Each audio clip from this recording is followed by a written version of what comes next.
Good evening and welcome to a special edition of Duval Rundown. My name is Gus Logue. For the next 3 hours, I will be accompanied by a rotation of my colleagues here at 1010XL, the flagship radio station of your Jacksonville Jaguars, as we discuss the first round of the 2025 NFL Draft as it unfolds here tonight. The Jaguars have a league-high 10 draft selections in this year's draft, including the 5th overall pick tonight. We'll be talking plenty about what the Jaguars intend to do with that 5th overall pick.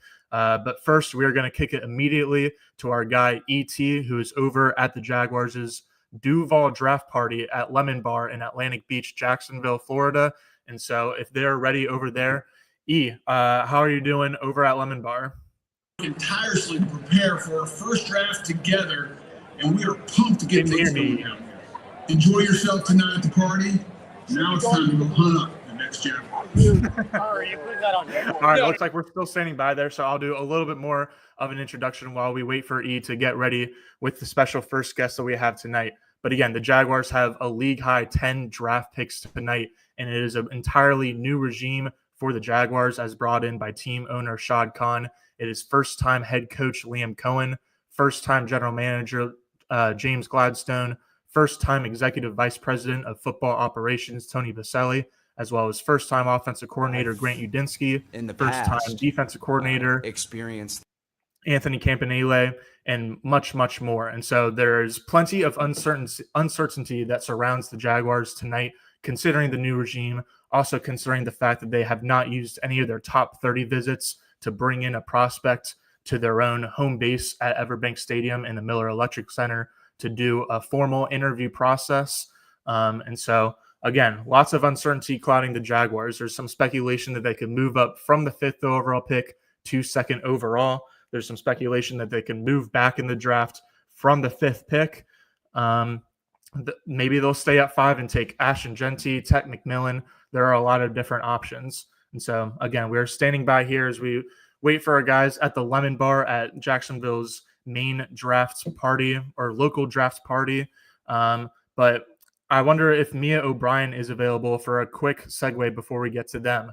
Let's hear from Mia, who is there at the Miller Electric Center. Mia, how's it going? Great shot right there. Hello, friends. Yes, what's going on? Live from the Miller Electric Center. I know we're awaiting our friends at Lemon Bar. I know we'll come back with our exciting intro, too. We thought we might be getting Ross Matisic a little bit earlier than expected. But, yes, the vibes here, they're very curious, Gus Logue. That's the best way to describe it. Certainly, I would argue that in my 7 years of covering the NFL draft here for the Jacksonville Jaguars, this is easily the draft with the most mystique as to what the Big Cats will do.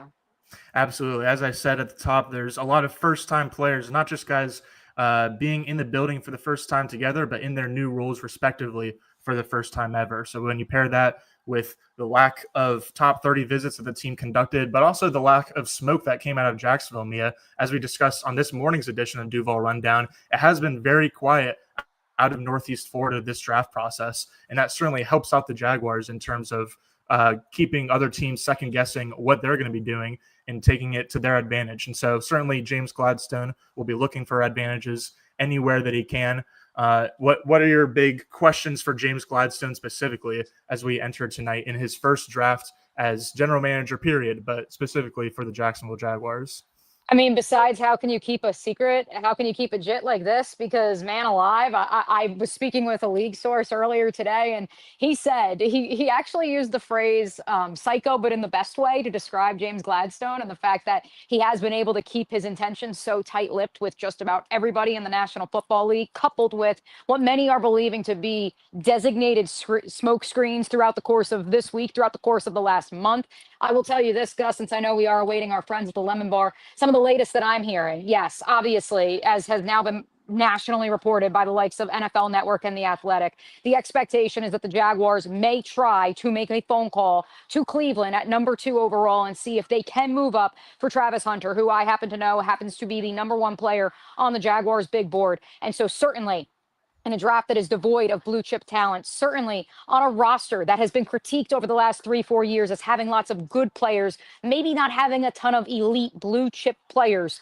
This would, by all accounts, give the Jaguars, besides Brian Thomas Jr., besides hopefully one day, Trevor Lawrence, Josh Hines Allen, this would give the Jaguars undoubtedly another blue chip player, another pillar to this roster. And that is why you would go up the board for Travis Hunter. That is why you would give up premium draft capital. With that said, it's obviously a massive ask. It obviously would require the Cleveland Browns to come off the pick, something that I wouldn't think they would be that inclined to do. But hey, anything is possible in the NFL draft. And so on the flip side of that, I do believe that there is still a contingency plan. You heard James Gladstone at he and Liam Cohen's availability last week talk about contingency plans in planning for mock drafts. One of those contingency plans, as Taylor Dahl reported and so many, Bill Zimmerman of Odyssey and Windy City Gridiron, the expectation is that the Jaguars have a handshake agreement in place with the Chicago Bears, that they could move back to the number 10 overall spot in order for the Bears to enter the top 5 to select running back Ashton Genty out of Boise State. I've heard not only from my reporting over the last month, but it was confirmed to me earlier this afternoon, the smoke about the Denver Broncos having interest in potentially moving up the board is alive and well. And so there's a lot of different pieces at play here, Gus. It's curious to see which domino will fall first. Absolutely. We've got a little bit under an hour until the NFL draft officially begins. The Jaguars will be selecting with the fifth pick will be around 8:45 p.m. Eastern. So we will see if the Jaguars do indeed stick at that number 5 slot that was allotted to them after their 4-13 2024 season, or if they do move up or down. Mia, is there anything else you're hearing in terms of just surprises? I know, again, we went over some this morning, but anything that you want to throw out in terms of like, we've talked about the same 5 or 6 guys throughout this draft cycle. And so anyone even starting in the second and third round for the draft as a whole that you're really keeping your eye on based on what you've heard. Yeah, let's discuss the Mason Graham of it all, who very well could still be the pick to the Jacksonville Jaguars. He is ultimately someone who, yes, by all accounts was projected to be a top 5 pick. Yes, the tape doesn't lie. I did have another AFC team speak with me this morning, and they referenced perhaps it was a top 30 visit. Perhaps it was one of those private workouts that they had with Mason Graham in the last 2 weeks. They were a little disappointed with his visit to the facility, felt that he came in a little bit more, let's just say, the negative type of weight, not the weight you want to see in a player who's already undersized, felt that it looked a little sloppy. I don't know if that's how the Jaguars feel. I've had people say that the Jags are meh on Mason Graham. I don't know what meh means, Gus, but what I do know is that if those two things are aligned, maybe that's why the Jaguars weren't as eager to select him with the 5th overall pick, should he, which at this point in time would ultimately be there waiting for them at 5. If he's at 10, could that be a little bit more of an enticing decision for the Jaguars, especially acquiring more draft capital in the process? That remains to be seen. I would like to note Kay Adams of the Up and Adams show did have Mason Graham on earlier today, and he spoke glowingly. He gave a little Duval as well. She has, by all accounts, has some sort of indication that perhaps the Jaguars are still the team that Mason Graham is destined to be with. And so I'm curious to see if that is actually what unfolds. Absolutely. There's obviously a lot of connections to Ted, not just out there in terms of media rumors and reports, but in terms of just logical connections. You know that Liam Cohen last year coached up a similar body at wide receiver in Mike Evans, the future Hall of Famer. Obviously, that's a bit of a lofty comparison, but when you think about what Ted McMillan is able to do at his size for an offense, it is certainly alluring for the Jaguars in Liam Cohen and Trevor Lawrence, who, going back to his days at Clemson, has always maybe not necessarily preferred big-bodied receivers, but he's always certainly thrived with big-bodied receivers, someone that he knows and trusts can get to certain landmarks and just come down with the ball in tough situations. And so to get a dependable guy like that makes a lot of sense for the Jaguars and specifically their offense. But in terms of buzzwords like dependable, like versatile, maybe even intangibly rich, as a wholesale, Mia, what do you expect the Jaguars to be looking for in this first round with their first ever pick of this new regime? Well, they said it would be bold. They said it would be intangibly rich. So I'm sticking by that. And, you know, Gus, as we've discussed, intangibly rich, and Jarian Jones said it when he joined Helmets and Heels earlier this week. Intangibly rich is whatever you think your definition of it is. And so I know I have my definition. I think you have yours. I think you will see guys who love football, who are maniacs in terms of their competitive spirit, and ultimately will do anything for their teammates. And I don't want to point back to the hit Azeez Al-Shaair laid on Trevor Lawrence, but I think that's kind of become the microcosm for many when they try to define what intangibly rich is. And that's not to say that you want someone who just wants to come out swinging and fight, but someone who would do anything, who would literally risk their lives for their teammate and in order to win a football game. And that may sound maniacal, but ultimately that is what the best competitors in the National Football League showcase each and every week, let alone each and every Sunday. And I think that is ultimately what this Rams East organization is targeting. Absolutely. And you say Rams East, and that's certainly true. But at the same time, the Jaguars do have one of their own guys in the building in a prominent role in Tony Boselli, the team's only Hall of Fame player. He was the first ever draft pick just over 30 years ago to the day. And so I asked you about James Gladstone earlier, and the Jaguars' new football leadership unit consists of Gladstone, Boselli, and head coach Liam Cohen. But specifically when it comes to the draft, how much of a say do you think that Tony Boselli has? Certainly he's going to be pushing for those guys that you just described in terms of intangibles and what they're looking for on and off the field. But how much do you think Tony Boselli will be involved in this 2025 class draft for the Jags? Yeah, he's obviously in the meetings, and I think that's kind of the scuttlebutt right now that's being debriefed, not in the war room here at the Miller Electric Center, but in the media room. The idea of Tony Boselli on the hunt, referring to this as ground zero, referring to the Jaguars truly at a unique juncture in their franchise's history. While he has been very open that he is not going to decide who the players are on this roster, that is James Gladstone's decision, and the players and what they do on the grass behind me, that is Liam Cohen's area of expertise. At the same time, I think when it comes to looking at the past and looking at culturally what this organization as a whole needs, that's where I think Tony Boselli's biggest influence will come. And certainly he was around these players last year, even if it was in a limited role, he's been around the organization. That's where I think ultimately it's that cultural vision that's where he'll be relied most upon. Absolutely. And it will be super interesting to see what the vision ends up turning out to be both tonight and in the NFL draft as a whole. We are continuing to stand by with our friends at Lemon Bar ET and Jaguars Pro Bowl special teamer Ross Matisick. But until they get set up, I think Ross had to go off real quick and is about to come right back. But until then, Mia, it's draft day. I should have started out with just like, hooray, we made it here. Good. It's good vibes. You said that at the MEC, but I want to ask just like personally, it's such an exciting day. Do you have any like memories, good or bad, of draft day? Does it bring up anything, any kind of deja vu for you? Just like what are your feelings today that I should have led off with? Well, certainly, Gus, as I was driving from the Lemon Bar where I was at earlier with some of our colleagues over to the Miller Electric Center, and certainly with all this hubbub of the potential of the pipe dream of the Jaguars acquiring Travis Hunter, the number one player in this draft, certainly it evoked a little bit of an emotion in me that I haven't felt since a certain first down run for by one Frank Gore of then the New York Jets against, ironically, Liam Cohen and James Gladstone's Los Angeles Rams in December of 2020, and the realization that Trevor Lawrence, the prince who was promised, would be coming to Jacksonville. And I was at home actually for that game up in New Jersey. And so being able to listen to New York and New Jersey sports radio and being witness to this realization that a player who was so heralded would actually be coming to Jacksonville, a team that had won just one game that season up to that point, and ultimately, I'm not going to lie, and I still don't think, I'm sure there's comments galore right now. I can't see them because I'm on my iPhone, but ultimately, I don't want to say that the Travis Hunter trade is a done deal, because I don't think it is.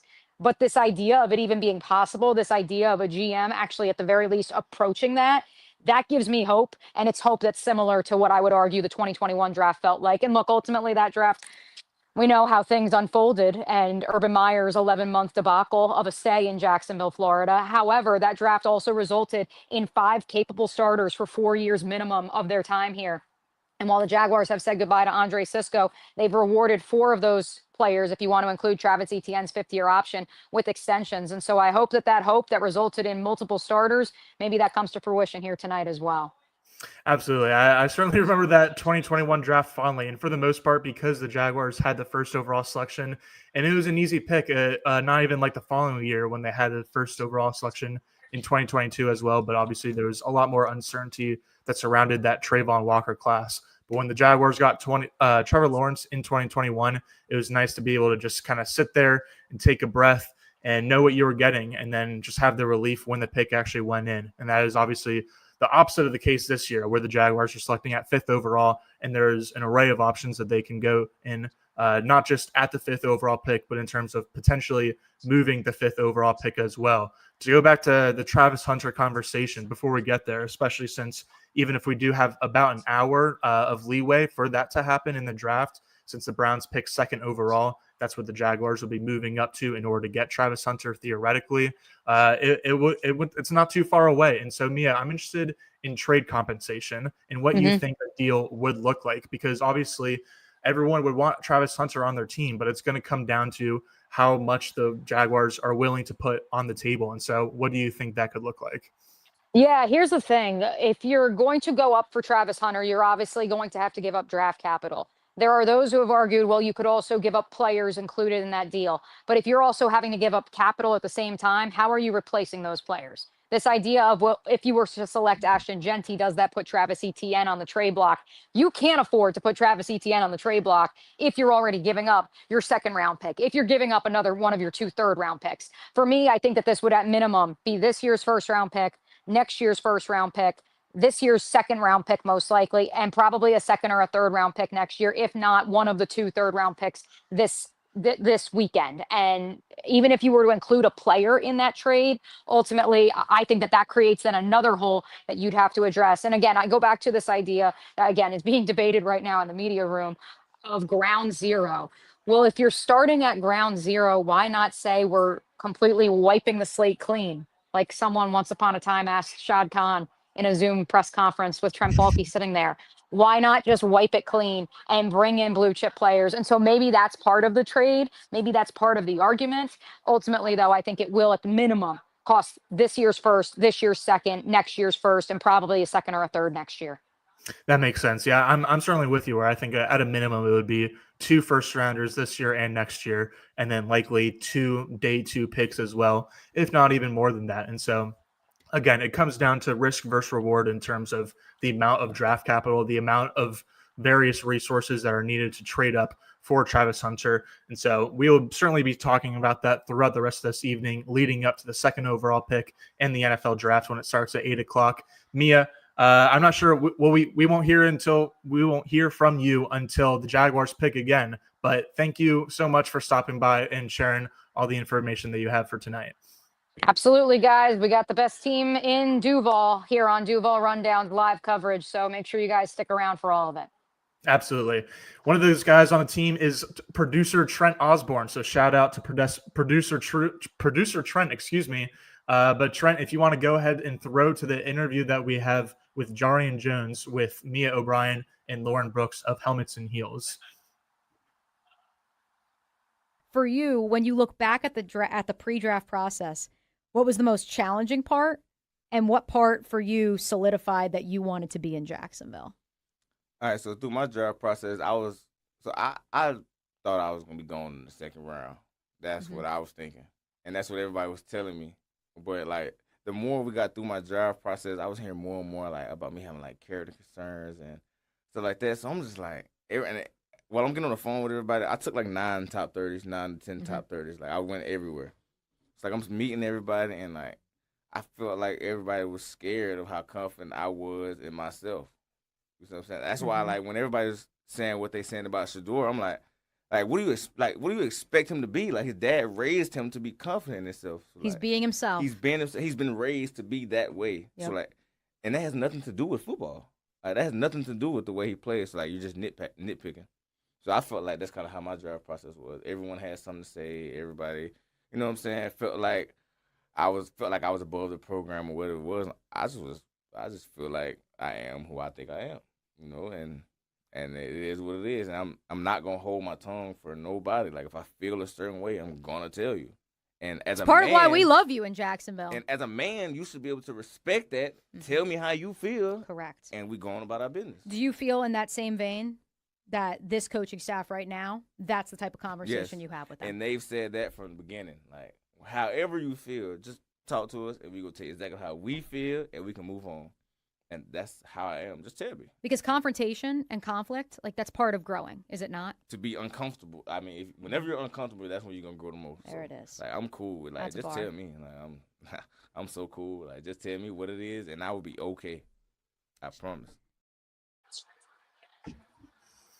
If you want to check out that full interview, you can go to the 1010XL Jaguars YouTube page, 25 minutes of Jaguars cornerback Jarian Jones speaking with our own Mia O'Brien and Lauren Brooks of Helmets and Heels. great interview by Jarian talking about Jaguars' future, the changes that are needed inside the building, what his new role will be on defense, his relationship with new free agent cornerback Jordan Lewis, and more. And so really great sit down. Would certainly recommend checking out that full interview again on the 1010XL Jaguars YouTube page. It's about 25 minutes long.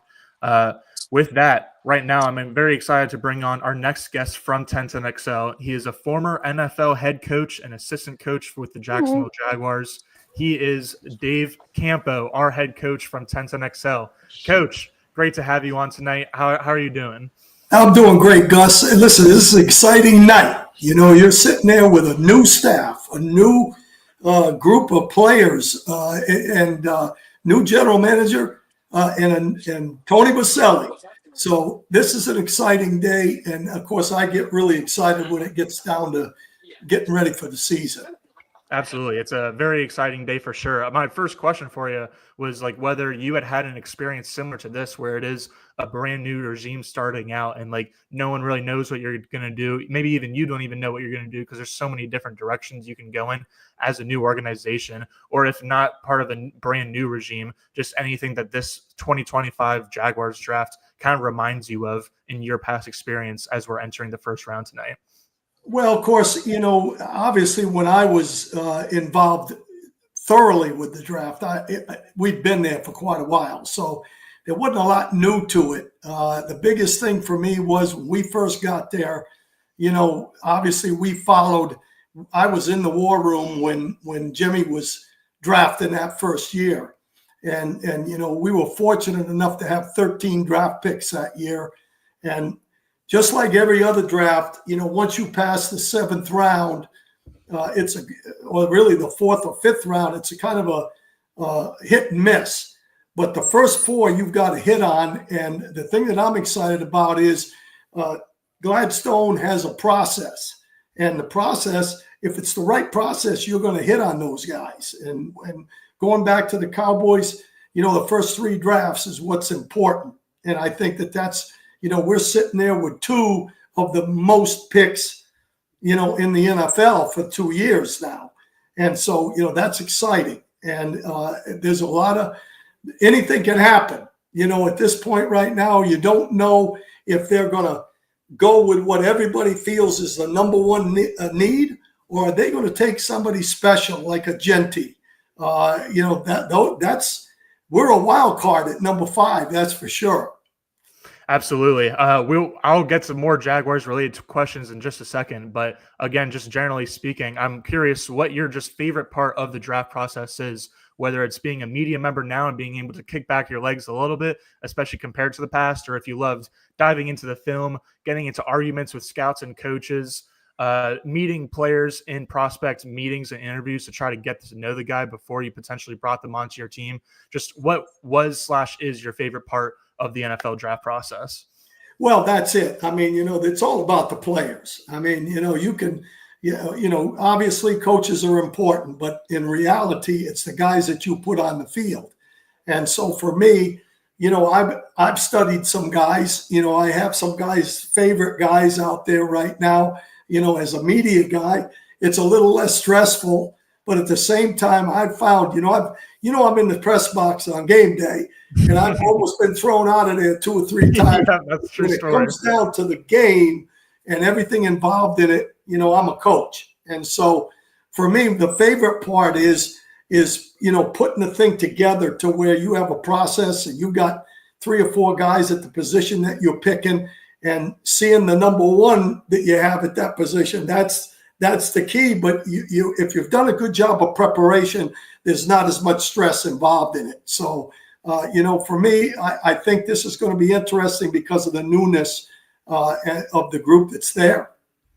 Absolutely. I will ask you about the Jaguars' specific options with their first round pick tonight in a second. But first, talking in terms of preparation, I would say you and I are both prepared for this tonight, in part because we both helped construct the 1010XL draft guide, which there's a QR link right there. I can point to it with my finger, actually, if you're watching this on the stream. And so you can use that QR link and go download our over 100-page free second annual 1010XL draft guide if you want to learn much more about the draft and its prospects even beyond the first round. So, Coach, you mentioned Ashton Genty already.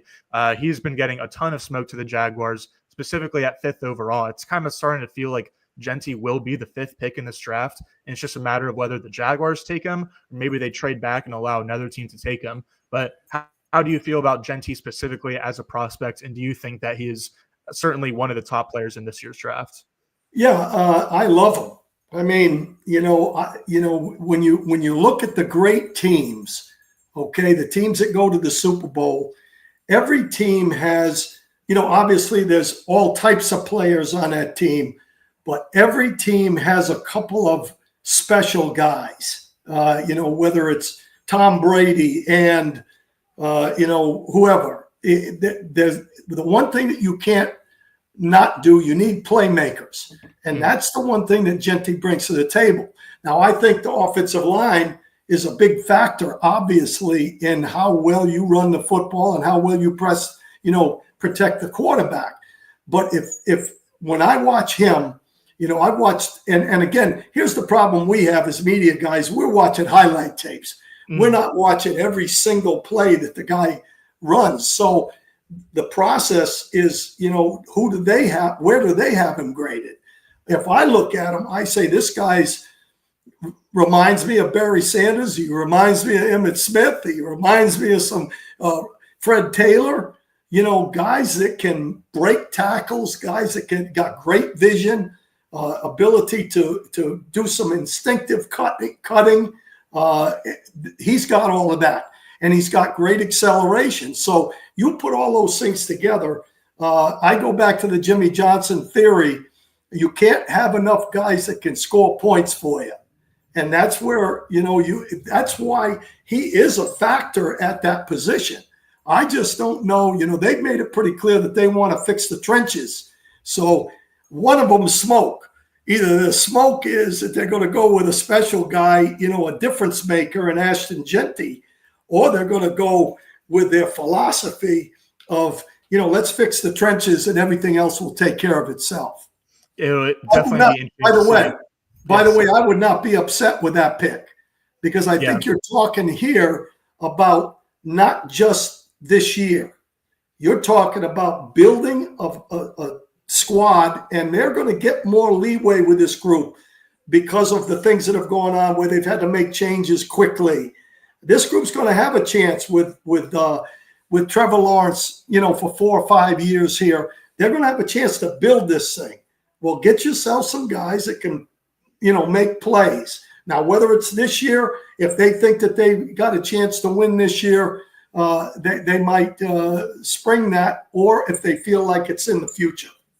Absolutely, yeah. Genty would certainly be one of the guys, if not the number one guy in this class that would be able to help out the Jaguars specifically for this year and be able to kickstart their new regime for the next few years of Trevor Lawrence's prime. So it will be interesting to see whether they go playmaker or trenches. James Gladstone, the general manager, said at the NFL Combine that they're going to prioritize addressing the trenches on both sides of the ball and players that can put points on the board. And so that is most positions, but outside of the secondary, I suppose. But yeah, it comes down to trenches or playmaker. And so everyone, appreciate all the people who are watching and listening for sure, but especially those who are commenting.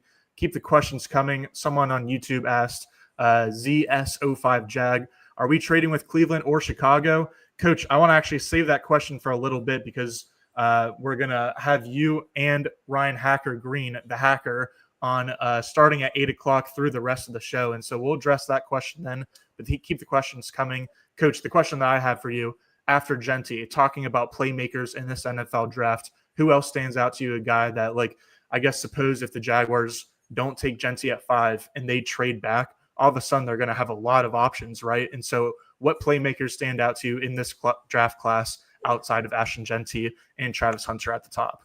Well, again, you got McMillan. McMillan will be a factor if you back up. I don't think he's a 5th pick. I'm a little concerned with him. I was with Pittman, the tall, rangy receiver from the Colts at USC, and they're very similar. They're not burners. They're fast enough, and they're guys that can route run and catch the ball and do all those things, pretty physical, all those things. The difference between Pittman and McMillan, from what I'm hearing, is that Pittman was an all-day sucker, whereas McMillan, I don't know about his overall love of the game and some of that kind of stuff, and that's what you find out when you're over there in the building, not what we can see. You know, you hear things, you hear rumors, this, that, the other thing, but he would definitely be, you know, a guy that could score points for you. The other guy is Warren. Now, I just don't think that Warren. I love him. I think he's a really good, solid tight end, and I think somebody will come up for him. I mean, I think he's good enough to be looked at in the top echelon, in the top 10. So he's another guy that can score points. And again, my feeling is if they back up, they're definitely going to take – if they feel like they can back up, there's going to be an offensive lineman there or a defensive lineman that they can take. If they – let's say they go with Chicago, what do they have? The 10th pick, I think, something like that. At the 10th pick, there's going to be a defensive lineman and an offensive lineman there. And you know, I think that's the direction they'll go rather than a skill position guy. If they want the skill position guy, they're going to take Genty, in my opinion, unless somebody jumps him, unless somebody goes to number 4, for example, with New England and picks him there. Right. We shall see. We've got Coach for about 5 more minutes here until we go to the Lemon Bar shot. Coach will be back on around 8 o'clock through the rest of the night until we stop recording, probably around 10 p.m. tonight, to break down much of the NFL first round here on Duval Rundown on 1010XL social channels. Coach, I think that I've got a take that I want to get off my chest, I guess. And so I want to talk to you about it.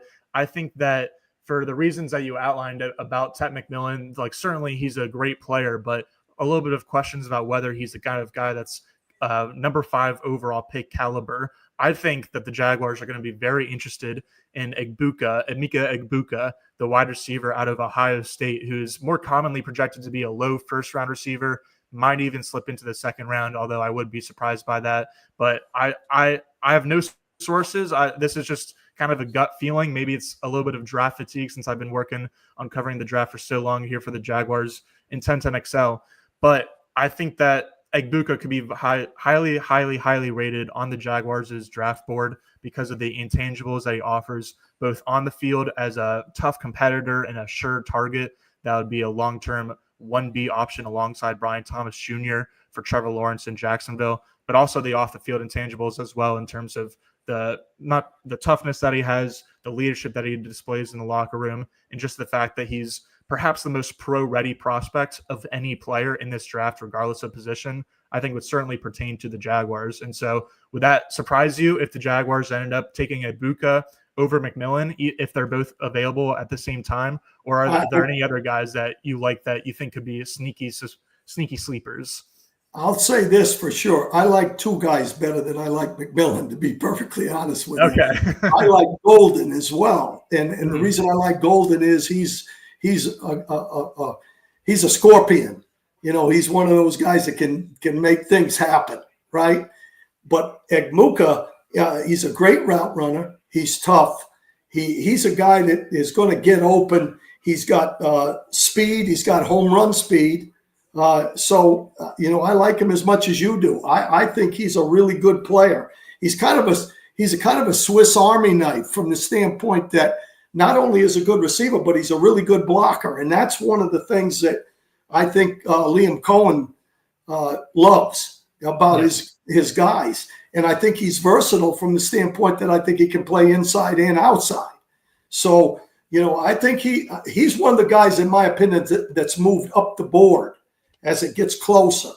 I think there were some guys that were talking about him in the, maybe the 35, 34.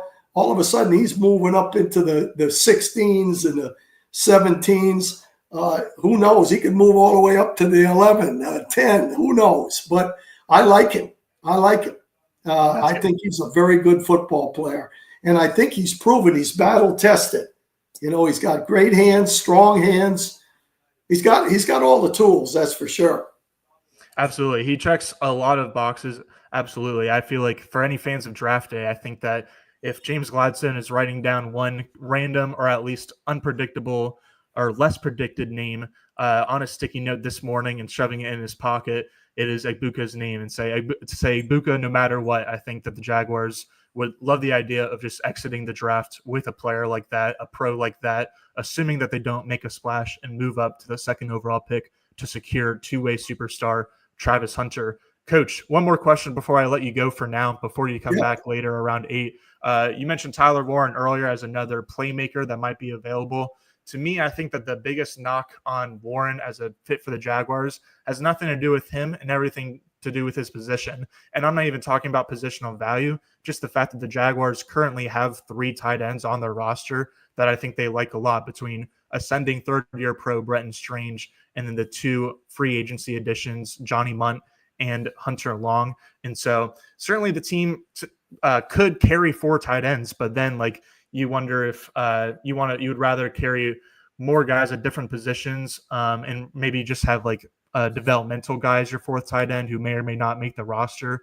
And so do you think that I'm overthinking it? I guess like what my question to you is, how much did you or do you think that like the current guys on your roster should factor in to your draft picks, especially in the first round? Do you think that it would be a little bit foolish for the Jaguars to turn their nose at Tyler Warren simply because they already have some good tight ends?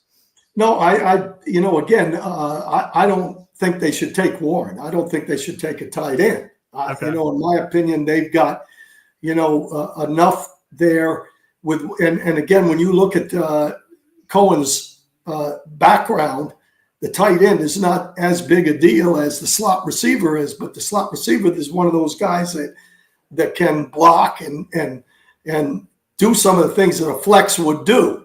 I like Warren. I think he's a really good football player, but that's one that I don't know that you can say, okay, he's the future of this football team. I think he's got acceleration. He's got ability to get open.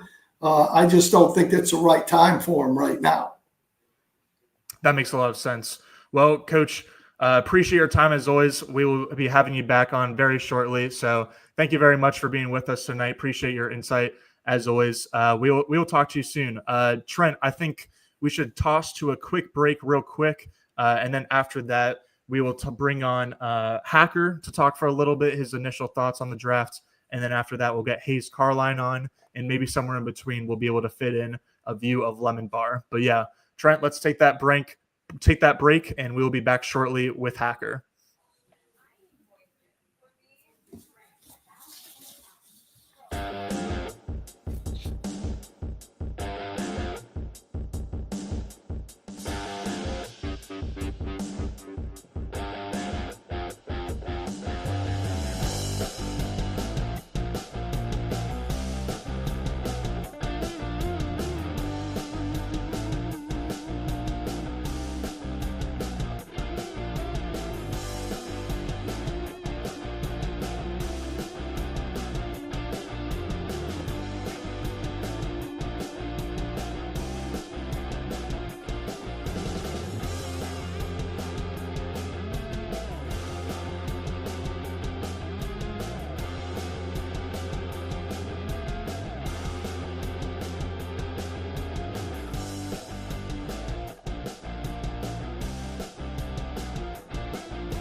Welcome back to the Duval Rundown special draft night edition. I will be joined by Hacker as soon as Trent gets him on the screen to break down his initial thoughts on the Jaguars' first round actions, thoughts, intentions. Hacker, good to see you. It's been since last Friday that I talked to you on last Friday's edition of Duval Rundown. So it'll be good to catch up with you a little bit on what you're thinking in terms of the Jaguars and tonight's draft. But thank you for coming on tonight's show, Hacker. How are you? Yeah, man. What a day, Gus. What a day. I just wrapped up 4-7 alongside Rick Ballou and Hayes Carline, which was a lot of fun. Sped home, and boy, a lot's changed in the last 30 minutes, man. I mean, we'll see what happens here, but certainly a lot of rumblings out there about what the Jaguars may or may not do. And at this point, I would probably be surprised if they stayed at that number 5 spot. Yeah, me too. I saw a tweet yesterday from UCF Jaguar it was that said, at this point, the only thing I'm somewhat certain of is that the Jaguars do not stay at 5th overall. And at the time, I thought, like, I wasn't really sure about that because I thought it was a little bit wild to predict for any team to not be picking at their original draft slot in this year's class. But as we get closer and closer, that seems like an amazing take by UCF Jaguar to say that right now it seems like the Jaguars, the one thing that we can predict is they won't be taking the 5th overall pick and using it on a prospect tonight. In about an hour's time is when the 5th pick will probably be announced. The draft does start in just under 20 minutes on ESPN, ABC, and NFL Network. But you can continue to catch up with the draft with us live here. Keep us on your second screen or even your first screen as we break down the Jaguars' draft in the entire first round tonight. Hacker, just like what was the biggest thing that you guys were talking about on the 4-7 show? You, Hayes, and Rick. Was it just the prospect of moving up for Travis Hunter, or are you guys more so just thinking big picture about what this organization needs and is probably looking for? Well, the conversation started with Ashton Genty, right? But it became very apparent very quickly as we moved further along in the afternoon that something was potentially happening involving Cleveland. I want to shout out my guy Dilla, Eric Dillard, because on Tuesday I had Dilla on Hacker After Dark, and he told us during that interview on Tuesday that he believed, or is his understanding, that Jacksonville had called Cleveland. So that was 48 hours ago. And then more people have said it. I know Mia said it with you earlier today on the Duval Rundown as well. She was kind of the first person that I heard say it today. And then a lot of national people obviously have picked it up as of late. Will it materialize? Who knows? But clearly it appears something has been in the works. There has been phone calls made, and we'll ultimately see what happens here. And we're not going to have to wait too long, Gus, because the number 2 pick will come pretty quick.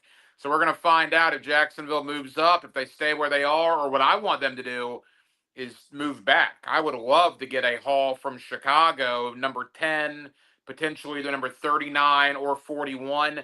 I'd like to accumulate picks more so than trading picks up to take Travis Hunter. That makes a lot of sense. We will be talking a lot more about the Jaguars' option at 5th overall, but especially whether they will be moving up or down in the NFL draft once Hacker returns with Dave Campo, our head coach at 1010XL, at about 8 o'clock when the NFL draft does start. Before then, we're going to have Hayes Carline on and perhaps go to Lemon Bar with ET and Ross Matisic. But Hacker, just very generally speaking, I asked a similar question to Coach Campo and to Mia, but just kind of on a personal level, like, does this 2025 Jaguars draft class kind of give you deja vu to anything in the past? Or do you have like just generally good or bad experiences that you kind of are remembering on this so exciting and so hopeful draft day that we have in Jacksonville here today? It's a different regime. It's a different era. It's the first draft pick ever for James Gladstone and Liam Cohen, which is good, right? Because draft nights in the past have been horror shows for the Jaguars, at least a lot of the time. Things have not materialized. It's always fun the night of, but then you find out very quickly that the Jaguars have made mistakes very high in the draft. Could that happen tonight? Yeah, it could. Certainly that's one of the possibilities.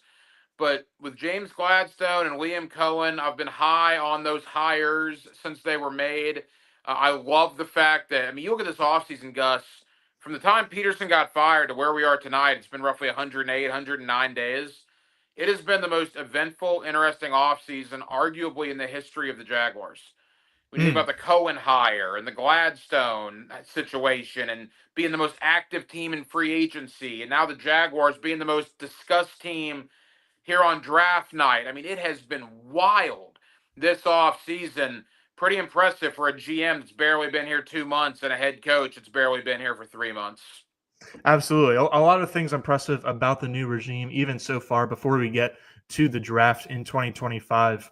I think that we've obviously talked extensively about this new regime and just the fact that it is new, the fact that there's certainly high expectations, but kind of a lack of understanding of what their approach is going to be since we haven't seen it play out, especially in the draft. The Jaguars did say that their point in free agency was to raise the floor of the roster. And so possibly they'll be taking a little bit more swings and going for more high upside players in the draft now that they've kind of strengthened their depth chart a little bit in free agency again. But in terms of the new regime, I mean, Hacker, do you have any kind of questions for this regime that have yet to be answered or will be answered by the draft? And on even more so than that, I guess it would be wrong to say, or it wouldn't be the right way to put which figurehead are you questioning the most, but I guess which figurehead do you have the most questions about between Tony Boselli, James Gladstone, and Liam Cohen, all in their roles for the first time? Well, I think we'll find out more about Cohen once they actually get on the field. Tonight's James Gladstone's night. I mean, we can say all we want to about Cohen and Boselli, but James Gladstone's a general manager. I mean, tonight's his night. This is his real first crack at bat outside of pro free agency. So we'll see. My one question would be, look, if they pull off a Travis Hunter thing, and I don't know if it's going to happen. There's a lot of rumors out there. So a huge if 45 Travis Hunter is a Jacksonville Jaguar, there will be a ton of excitement about that, no question. I would question it to this extent. I heard Boselli on my drive home on with Frank and Jeff. They're on 1010XL. The Jaguars have 59 guys under contract. That is the fewest in the National Football League. You need bodies, Gus. You need draft picks. You need an accumulation of picks. I don't need to be trading 3, 4, 5 picks to move up and take a great player in Travis Hunter. I mean, I would much rather trade back, get a Tet McMillan, and have 4 picks tomorrow night than take Travis Hunter here and maybe not have any picks tomorrow night. So if it happens, the fan base will be thrilled. I'll be thrilled for them. Would I be over the moon about Travis Hunter? No, I would have questions, but there'd be no doubt they'd be getting one great player. I'd rather have 5 good players maybe than one great one. That makes a lot of sense. We are going to throw right now to ET at the Lemon Bar. I'm not sure if Ross Matisic is still around. Maybe if he got pulled off by some fans or other people. But Hacker, appreciate you joining, sharing your initial thoughts. You will be back on pretty much momentarily in about 10 to 15 minutes again with Coach Campo to break down the first round with me. So, Hacker, thanks a lot. I'll talk to you soon. Thanks, Gus. Talk to you soon, pal. All righty. All right, Trent, can we get E? E, can you hear me? What's going on at Lemon Bar? Hello. Hold the mic a little closer. It's loud. Oh, okay, yeah. all visual. Nope. How long you been out there, E? How long you been out there, E? I've been out here probably about 4:30. Okay. Has it been popping the whole time? Like, what's the crowd looking like? Can you give us a little perspective from Lemon Bar there in Atlantic Beach?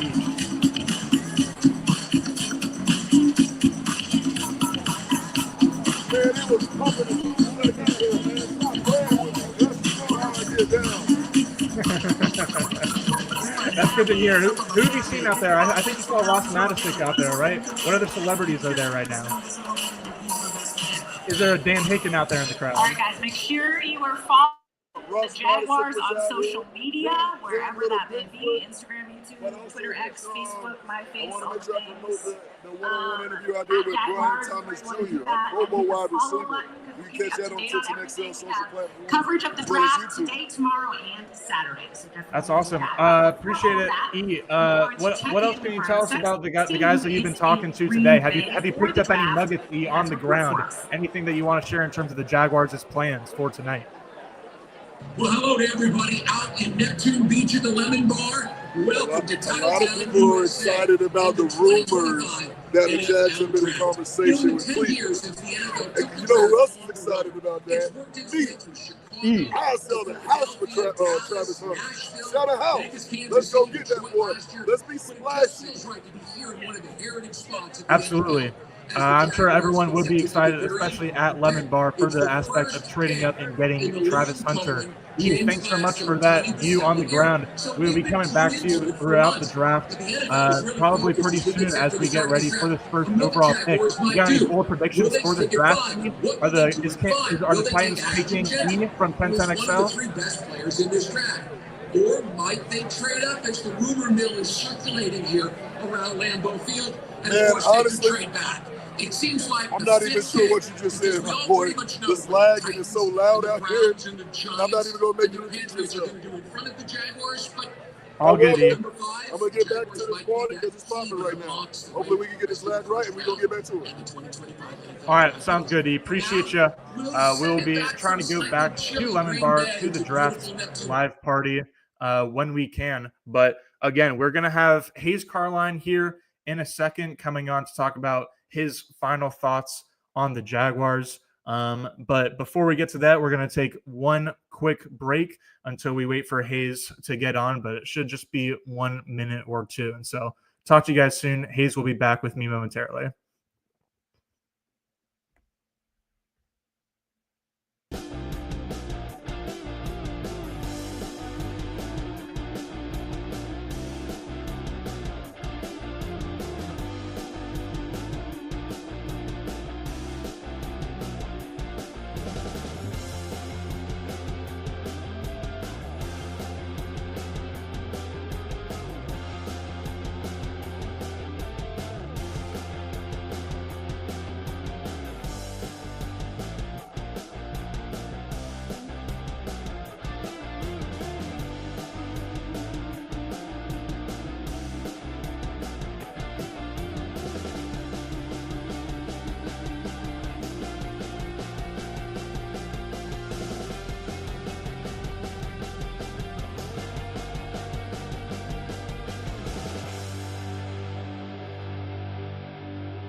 Oh, never mind. Wait, oh.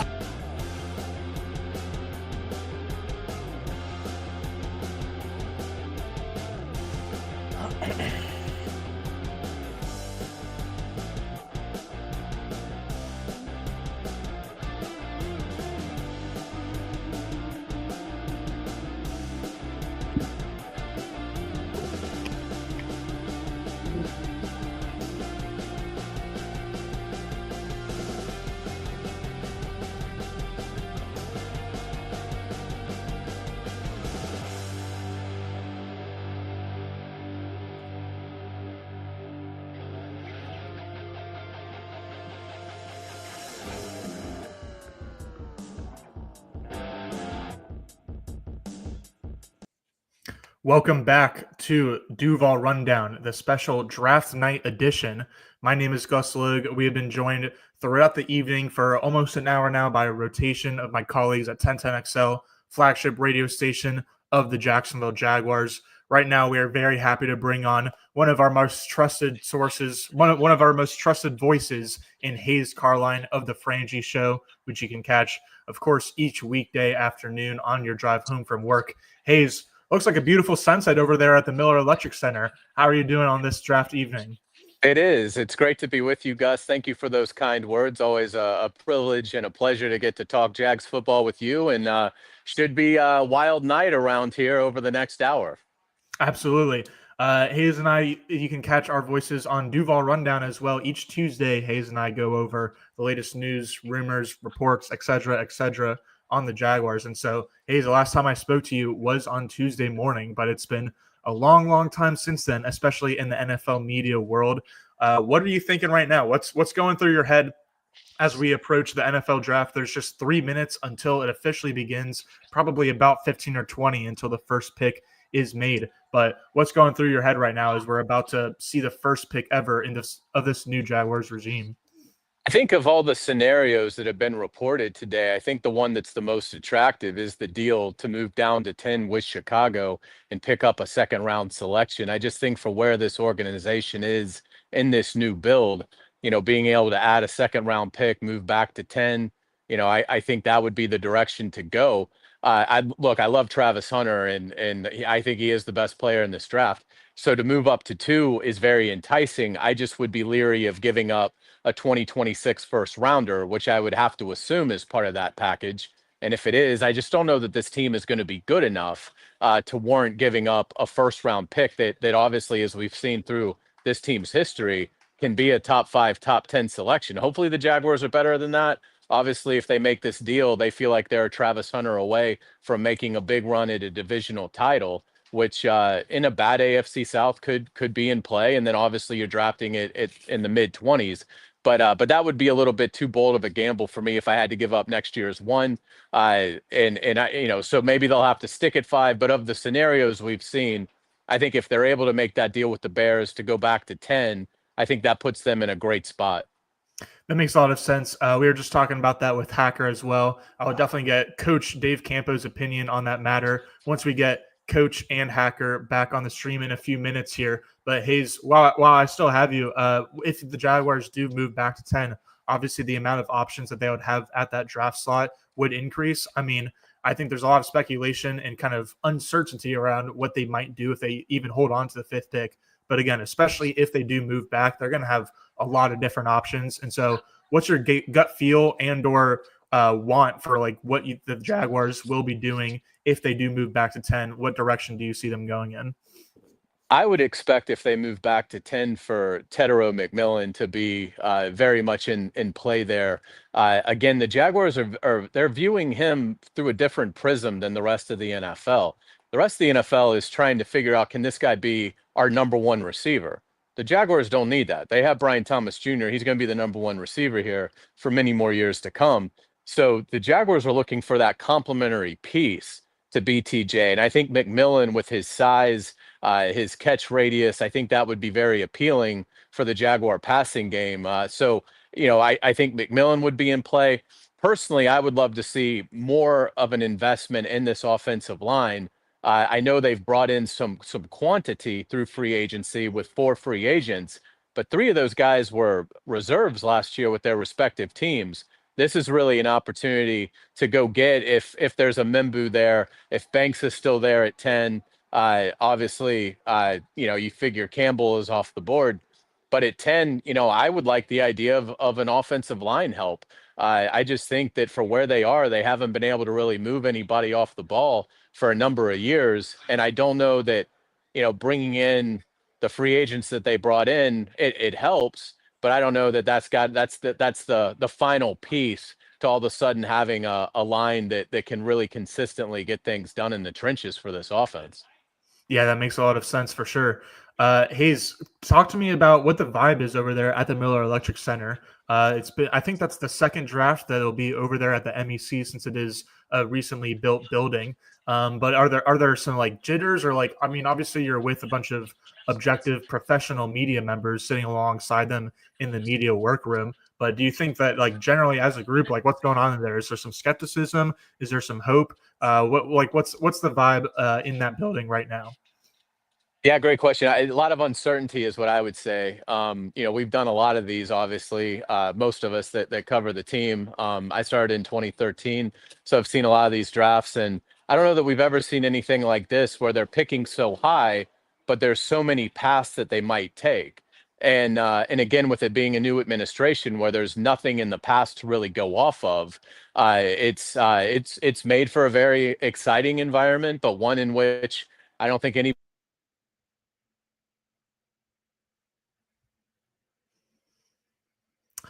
I think I lost Hayes. Did anyone else lose Hayes, or is that just me? Oh, there we go. All right. Hey, All right, Hayes. Last question before we let you go, or just any final things you want to get off your chest. Yeah, I can't hear him. The last time that we will be talking to you before the draft pick is in for the Jaguars. Anything else that you want to get off your chest before we let you go? Or if not, we can just go right now. I can hear you now. All right. Just any other last second thoughts or feelings before we let you go? Anything you need to get off your chest before this first pick of the new Jaguars regime?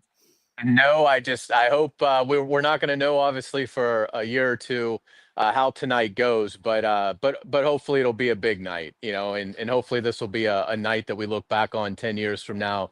It's one of the most important dates in franchise history. So I would go big. I'd like to see when we see that first player, I'd like to go right to the weight and see a 3 as the first number. But we'll see what they ultimately end up doing. Travis Hunter would obviously be a lot of fun as well. I don't think they should take Ashton Genty at 5 if they're forced to stick and pick. I just don't think taking a running back that high with where they are right now would be a good allocation of resources. But if he's the pick, then hopefully he runs for 2,000 yards and is Offensive Rookie of the Year next year. But certainly should be a really exciting next 72 hours for this organization, and particularly the next hour. Absolutely. Yes. This next hour indeed will be very exciting. We'll be live continuously through the next 2 hours covering the 2025 NFL draft and what the Jaguars will be doing with their first round pick with this new regime. Hayes, thank you so much for the time. We'll try to talk to you later. We'll see if we can make it happen, but good luck tonight. And you can check out all of Hayes' work, obviously, at 1010XL. So thanks as always to Hayes for joining. Thank you, Gus. Take care. All right, Trent, I think this would be a good time to check out Lemon Bar. Not the ET stream, but just like the big stream, whatever we got, whatever you want to call it. It's just a big round view of Lemon Bar. Oh, we got some audio too. It's a party over there though. But yeah, let's get it on the big screen, and we'll bring on Coach Campo and Hacker here in 1 second. But just one look at Lemon Bar right now, where the Jaguars are holding their 2025 Duval draft party. Typically it is held at Everbank Stadium, but because there are ongoing renovations to that stadium as part of the recent or last offseason's stadium agreement, they had to relocate, and so it is now at Lemon Bar. And it looks like, let's see, is the pick in? I'm watching the draft on my phone here. Tennessee, I think, is not even yet on the clock, but we are pretty much right there. It is pretty much draft time. And so let's go ahead and bring in Coach Campo and Coach Hacker. and this trio, including myself, that will be breaking down the first round of the draft with you guys here tonight. Again, for the next 2 hours. Appreciate everyone who's sticking with us here on 1010 XL. Gentlemen, welcome back. I guess we should start out with Travis Hunter, because I got Hayes' take on the matter. I got Hacker's take on the matter. Both of them sound like they would prefer, if the Jaguars are going to trade out of the 5th pick, they would prefer to trade to the 10th overall pick, or at least further back in the draft, and accrue more draft capital, accrue more at-bats at the plate, as James Gladstone has called it, as opposed to trading up and potentially selling the farm for a unicorn in Travis Hunter. So, Coach Campo, what are your thoughts on the situation, especially the idea of trading up to 2nd overall? No question about it. When you're building a program, the more picks you have, the better chance you've got percentage-wise. I go back to the Cowboys, very similar situation, coming off a bad season, new group, ready to turn it around. We had 13 picks the first. We made the trade with Herschel Walker. We only had 6 the next year, but we hit 4 of the 6. And then the next year we had 18 picks. And that is what you want. We hit about 8 or 9 of the 18. And that's how you get the thing going. I think I'd much rather back up than give away picks at this particular time. This team is not good enough right now to give away picks. They need good players. I heard Hack talked about, I'd rather have 5 good players than one great one. Well, it depends on how great the guy is, but I don't know that there's one there that you just say that we're going to give up 3 or 4 primary picks for one guy. That makes a lot of sense. NFL Commissioner Roger Goodell is currently at the podium, so the Tennessee Titans will be going on the clock any second here with the 1st overall pick in the draft. Once the Titans make their pick, then we will transition this program into kind of a general NFL show and talk about each pick that is made. Obviously, we'll spend a lot more time talking about the Jaguars' pick and the Browns' pick when they're on the clock at 2nd overall than anyone else. But we'll be jumping back and forth between different NFL teams to give on our takes on every pick that happens during this live show. But until the Titans do submit their pick, so we've got about 10 or 15 minutes more to go to talk specifically about the Jaguars. I guess my question for you, Hacker, is there a scenario where you would trade up?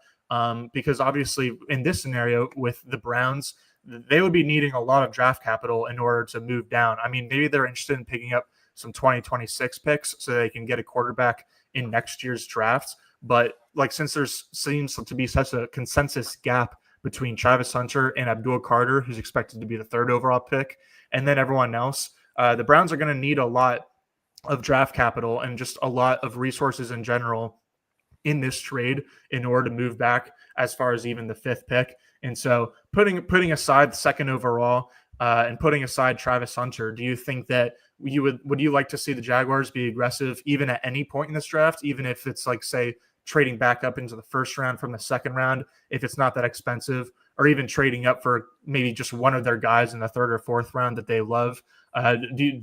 Would you be more comfortable with that approach, or are you pretty strict in your thinking of that, the more draft picks that you have, as Coach is saying, the more success you're going to have? Yeah, the Titans are on the clock, Gus, so we'll keep an eye on that. To your question, I mean, look, I agree with what Coach said. And, Coach, good to see you, brother. Coach, by the way, will be in studio with me tomorrow night. We're going to be seeing a lot of each other during rounds 2 and round 3 tomorrow of the draft. The Jaguars need bodies, man. They got 59 guys under contract. That's the fewest in the National Football League. So I am not keen on the idea of giving away a ton of picks. Having said that, Travis Hunter appears to be a quote-unquote generational talent. I almost hate to use that term because the last time we used that term around this time of the year was Trevor Lawrence, and that hasn't materialized. But I have not talked to one scout, one analyst, one media member that doesn't love Travis Hunter. And, Coach, I'd be curious your thoughts, wide receiver, defensive back, how Jacksonville would use him. So I don't like the idea of giving up a lot of picks. But in saying that, I love the idea of bringing in a talent like Travis Hunter. And one thing to watch here, too, is I've heard from 2 different people now, one local, one more national, If this trade happens, look for Cleveland to potentially be targeting Mason Graham at number 5. So we will see if that ultimately comes to fruition or not. Absolutely. That will be interesting to see. But yeah, Coach, as Hacker was just asking, what are your thoughts on Travis Hunter? I think that no one really has any questions about the level of talent that he has, but in terms of which position is he going to play? Cornerback, wide receiver, a little bit of both, 75-25, one way or the other? How do you see it, Coach? Well, he needs more development as a receiver. You know, he didn't really have that many snaps. I mean, but the guy is obviously, you know, talent-wise is no question, but, you know, learning the nuances of, you know, routes, different things like that, he's going to have to work at that. So I would certainly start him at corner and then have kind of a package for him on offense. That's the way I would look at it, because he can line up at corner. Yeah, he's got plenty of experience. He has all the tools. He's got elite speed, elite tracking, elite hands. He's got all those things. I would give him plenty of opportunities to work both ways, though, because I think he's that type of a talent. And if they did do that and go there, that would be a really exciting thing. But I just don't think that that's the right timing right now. At this particular time, I'm in the get as many picks as you can mode right now with this football team, especially with, I believe, as I said earlier, Shad Khan is going to give these guys plenty of time to get this done. So I think you're looking next year, the year after, you need players. Go ahead, Hack. What do you got? Coach, quickly to respond to that, I agree, Coach. They need draft picks. But you want to talk about, and again, if this happens, I don't want it to seem like it's done, but so we have to use the word if for at least another 15 minutes, and we'll see what ultimately happens. But if it does happen, man, you want to talk about a statement from James Gladstone. Holy moly, the guy's been here 60 days. Yep. And if he trades up to take Travis Hunter, a guy we weren't even, I mean, I kid you not, guys, I bet I've had over 100 draft analysts on my show the last, 2-3 months. I don't think I've asked one question about Travis Hunter because it wasn't Jaguar related. I didn't even think it was a possibility. Right. And if Gladstone pulls this off, if he does, whether you love it, whether you hate it, there'll be time to critique and all that stuff, and we'll do that certainly. But my gosh, what a statement is your first. You're putting your stamp on the franchise. Whew, that would be some stamp. I agree with that 100%. I think that, that's going to kind of show who he is. That's for sure. He's willing to go with a process, and he's going to do what he feels is the best for the football team.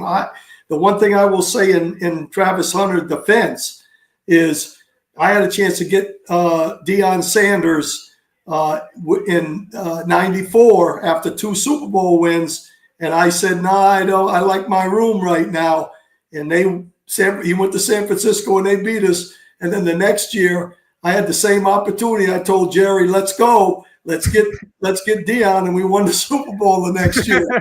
I think we had different teams at that point, but at the same time, great is great. That's why I said, when you say, do you move back up, to the front, it depends on how great the guy is. I just, again, this is a small guy now, guys. This is not a big, receiver, DB. This is a small guy with great athletic talent and eliteness in a lot of areas. So I just have a little bit of trepidation, to be honest with you, on doing that.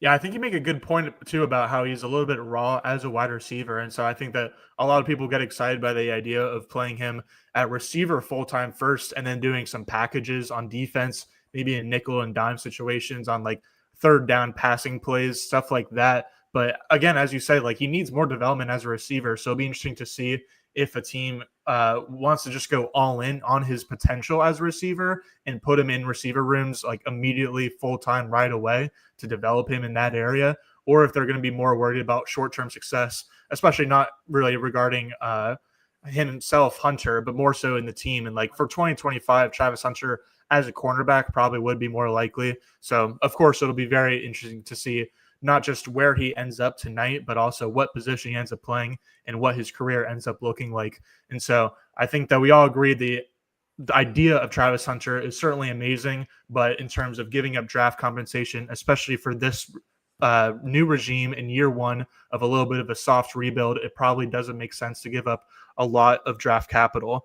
It looks like Roger Goodell is walking to the podium right now. He's talking. I got to get ready for the sound. I think he made the pick. Cam Ward. Yeah, pick is in. I got to find the.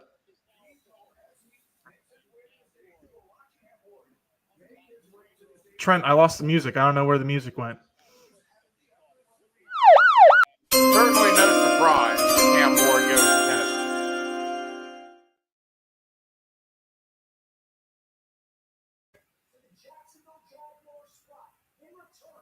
The 2025 NFL Draft, the Tennessee Titans have selected Cam Ward out of Tennessee. Trent, go ahead and click the They did it. Got right here, and then we'll break it down in just a second once we get a look at Cam Ward, the quarterback prospect out of Miami.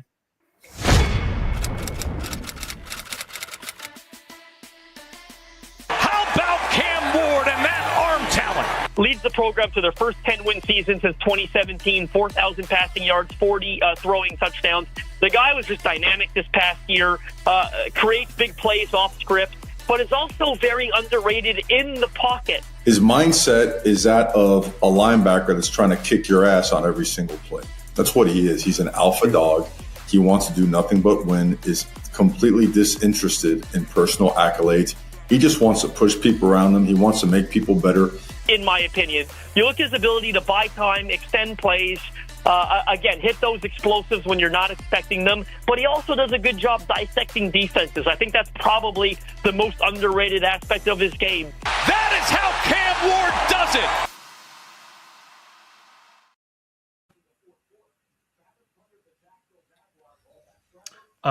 Folks, the Jags are on the clock. My stream's a little behind. Hacker Campo, can you confirm that a trade did just happen?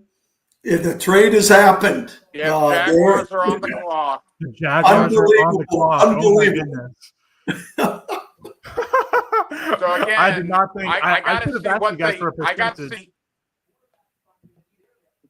Go ahead, Hacker. I got to see what they gave up because I got to see what they gave up. That's going to be the curious thing here. But I'm borderline floored. I mean, they're going to end up with Travis Hunter here. That is unbelievable. Oh my gosh. Gladstone did that in less than 60 days on the job. Craziness. Okay, guys, be honest. I should have asked you before this, but if you had to put a percentage chance on just the likelihood that you thought this was going to happen, obviously we all thought that there was a chance since we were talking about it for most of the pre-draft show. But 10%, 5%, 2%. What did you guys think was actually the chance? I mean, this is shocking, right? Oh, I could tell you right now, I was like Hacker. Hack said he hadn't said one thing about him, talking about him. I never spent 1 second because I didn't think it was going to happen. Again, I've said right along that the guy is a poor man's Deion Sanders. So if that's the case, we got us a pretty darn good football player, that's for sure. With elite athletic ability, speed, bend, hands. He's got just about everything. All right, well, we have the. I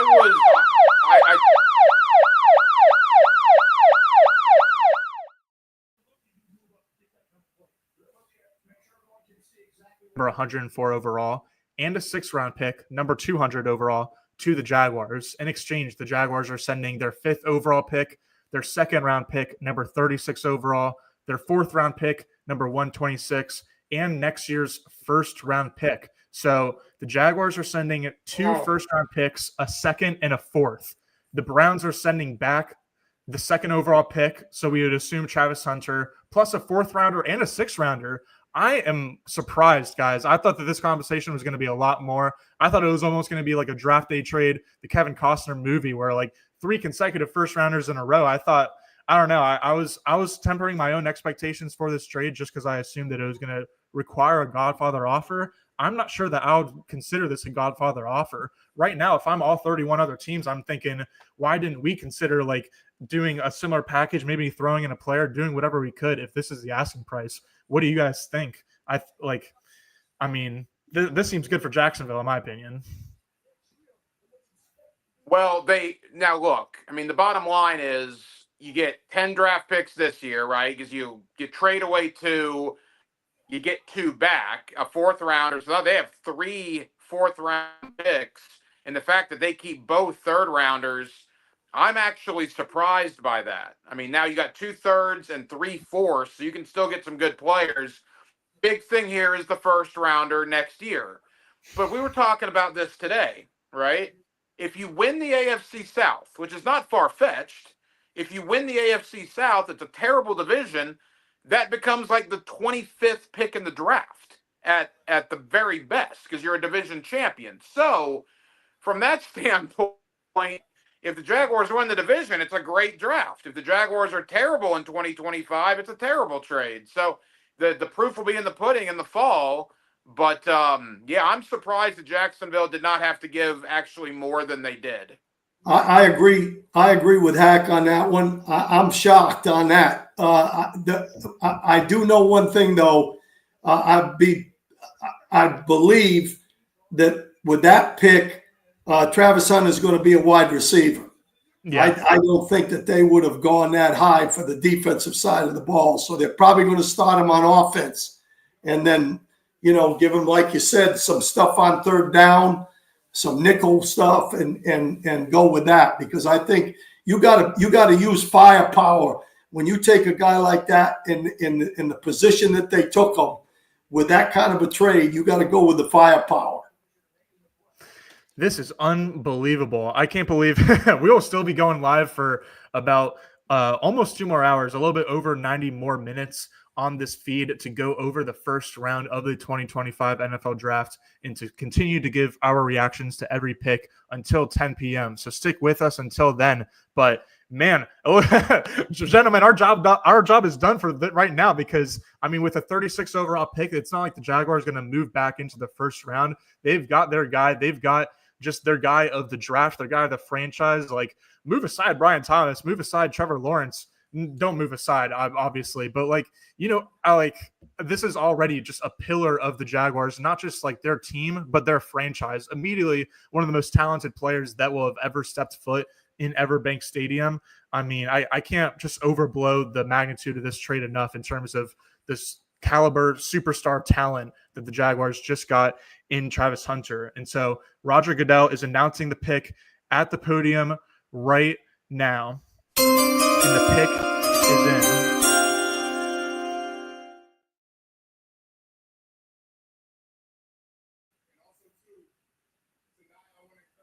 And kick to the Travis Hunter highlight reel when you can. Man, this is surreal, guys. I can't believe we actually got here.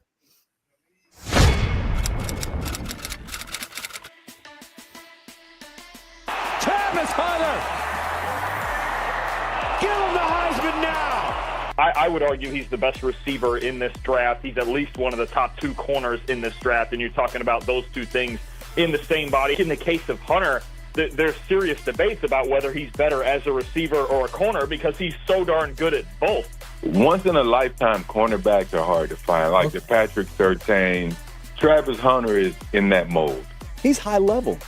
At the Power 4 level of college football, he was plus on both sides of the ball. The best receiver is Travis Hunter. The best corner is checks notes, Travis Hunter. He's that guy. Competitor, athlete. He's probably he is the most skilled player in the draft. This guy you dream of adding to your franchise.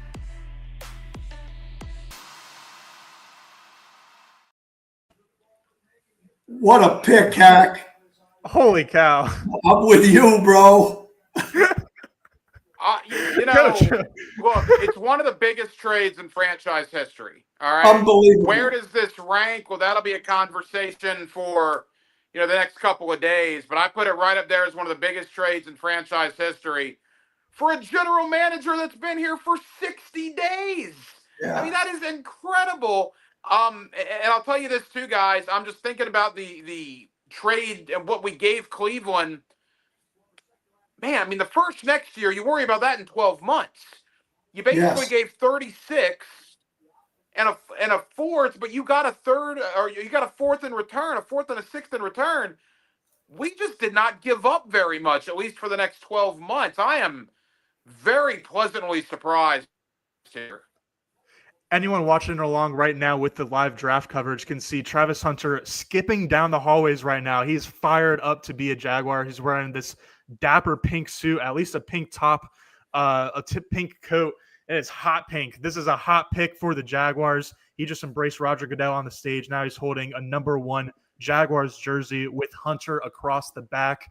Man, Coach, I gotta ask you, have you ever experienced anything like this? Even Hacker, you too, as a fan, I've only been on this earth for 26 years. I feel like this is the coolest draft moment I've seen, especially here in Jacksonville. But man, this is crazy. Well, it's a big surprise, so everybody gets excited. But I think Hack made a great point when he talked about here's Gladstone, a young new general manager. You got a young head coach, and they looked at what they feel is greatness before he even steps in the league, and they made a decision. And that took a little bit of guts to make that pick, to be honest with you. But also, they've still got really 5 viable picks here in the first 4 rounds. So I think it's a steal, to be honest with you, because next year's one, like Hacker said, if we do what we're supposed to do this year, it won't be that big a pick.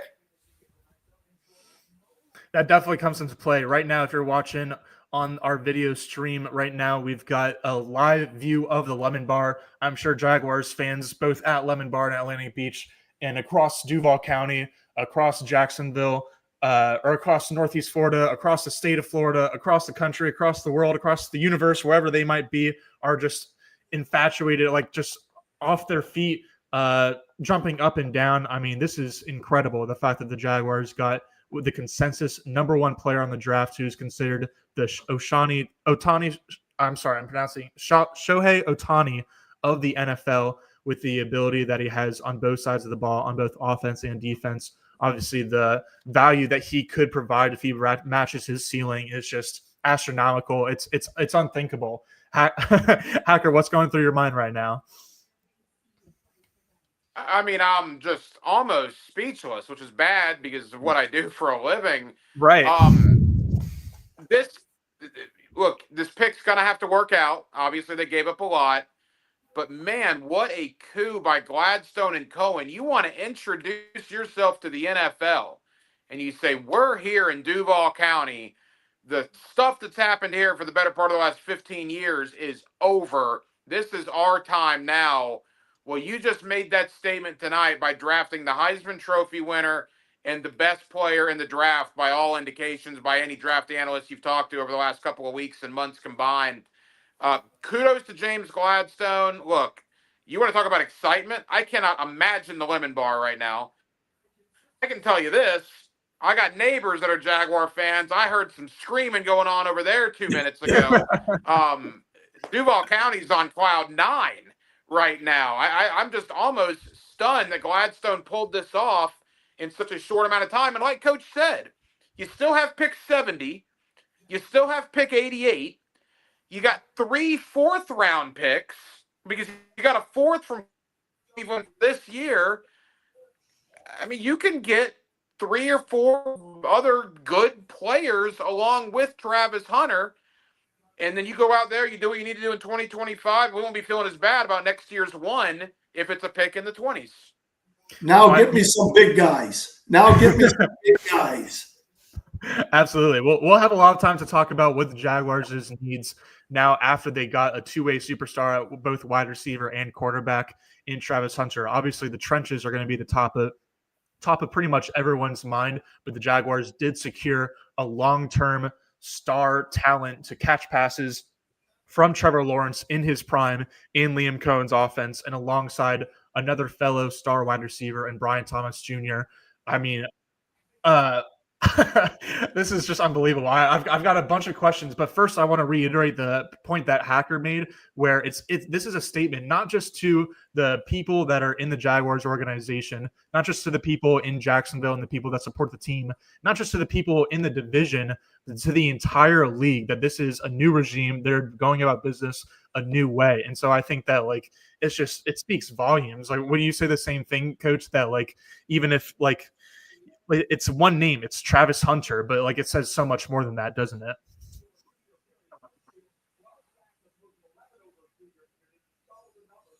Coach, you still with us? Coach, the magnitude of this pick in terms of the statement that it makes for the league of the Jaguars trading up to get the consensus number one player in the draft.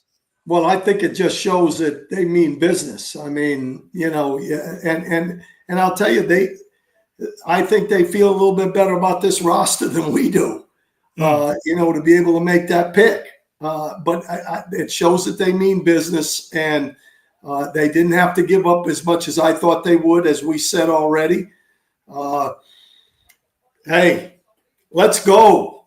Let's go. I mean, I think this young group is ready to fire at them, and let's fire at them. I think they've got plenty of ammunition to go back and get them a couple of linemen, whether it's defensive linemen or offensive linemen.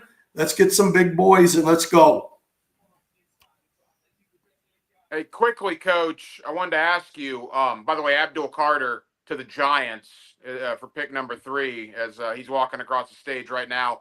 You said something earlier that I'm certainly going to ask you about tomorrow night, but we'll get a precursor here. You think Hunter's going to be a wide receiver here in Jacksonville based on what they gave up to get him? Expand on that a little bit. Yeah, no, I think that's what they're going to do. I think that they feel like that, this guy is going to be a guy that has to score touchdowns for them. That's why I thought Genty was in play, because, you get guys, you sign guys that can score points for you if they're that kind of a cat. And I think he's got that kind of ability. I don't think obviously great corners don't come around every day. And I think he's got an opportunity to be that. But I think if they go after a few defensive players now, that would help the secondary. And I think he's going to be a wide receiver, number one. But I think he truly believes he's going to play both ways. And listen, I wouldn't put it past them. I know this is the NFL and all that, but after being around Dion, I think the kid seriously thinks he's going to play both ways. Yeah, I agree. It'll be interesting to see. I think he'll certainly play both ways. It'll be interesting to see how much of each position he plays, especially in his rookie year. I think that over time, maybe by the end of his rookie contract, he'll be able to build up more strength, some more stamina, and potentially have the ability to be truly a starter on both sides of the ball. But for now, I think it's definitely he'll probably play less than 100% of snaps on offense and probably less than 50% of snaps on defense. And so it'll be interesting to see how quickly that ramps up to a full-time workload on both sides of the ball. But let's table the Travis Hunter for now. We will definitely go back and talk more about Travis Hunter. But just for the sake of keeping up with the 2025 NFL draft for the first round, we did have another pick.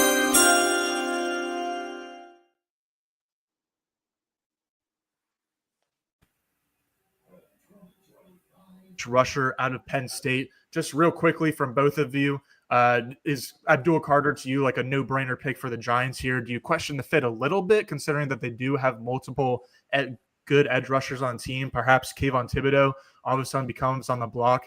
But what do you guys think about this pick for the New York Giants? Abdul Carter going 3rd overall. Hacker, we'll start with you first. I like it. Good player. He's always going to get the Micah Parsons comparison because of where he went to school. I don't think he is Micah Parsons. I think he's a good player. I just don't think he's going to be Micah Parsons. The Kayvon Thibodeau thing is interesting. He has been okay, probably not worth the pick that he was drafted at. What is his future in New York, I think is going to be interesting. The problem for the Giants, Brian Dable and Joe Shane and all those guys, they're not going to be making a pick this time next year if they don't win. They might be lucky to still have their jobs right now, but it's just a bad quarterback class. So you had to sign Russell Wilson and Jameis Winston in the offseason. They're going to try to survive with them.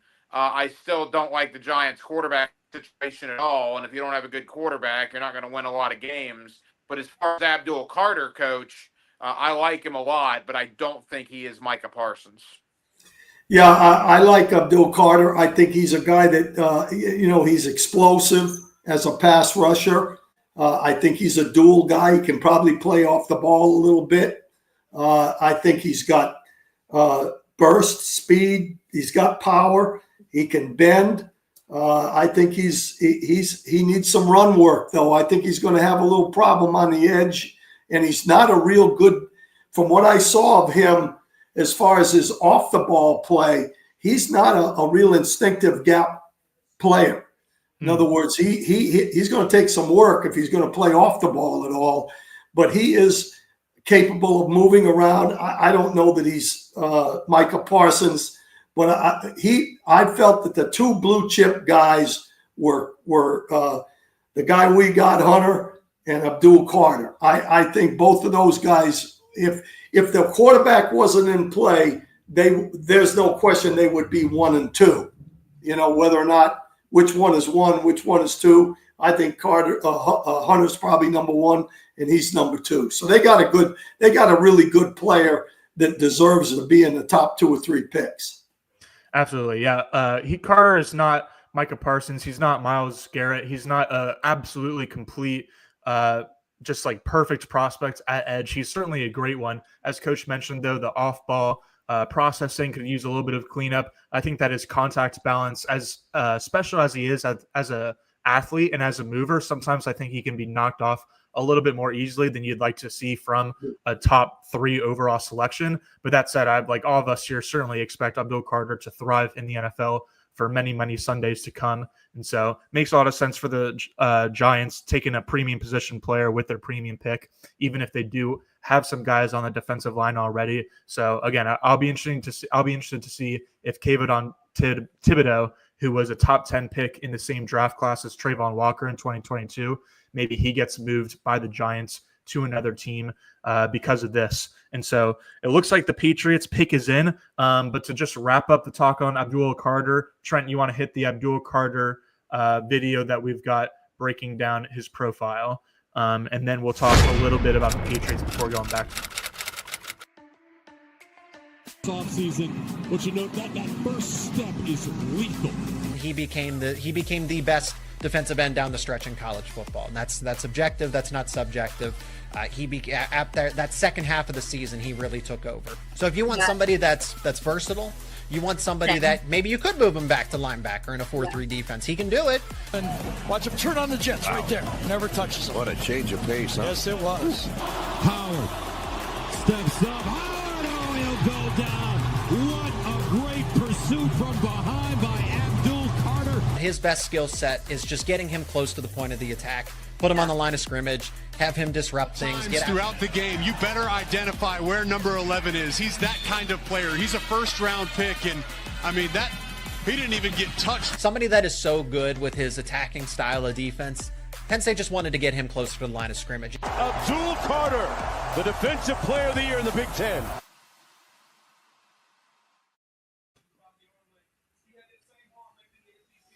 All right, looks like Roger Goodell is walking to the podium right now to deliver the 4th overall pick in the 2025 NFL Draft, which belongs to the Patriots. Quick predictions real quick, guys. Do you think it's going to be Genty or Will Campbell? Mystery selection? I would assume we're all expecting Will Campbell here, right? He's a guy that's been projected there. I honestly, I don't know. I think he's a pretty good player. All right, well, let's talk about him in a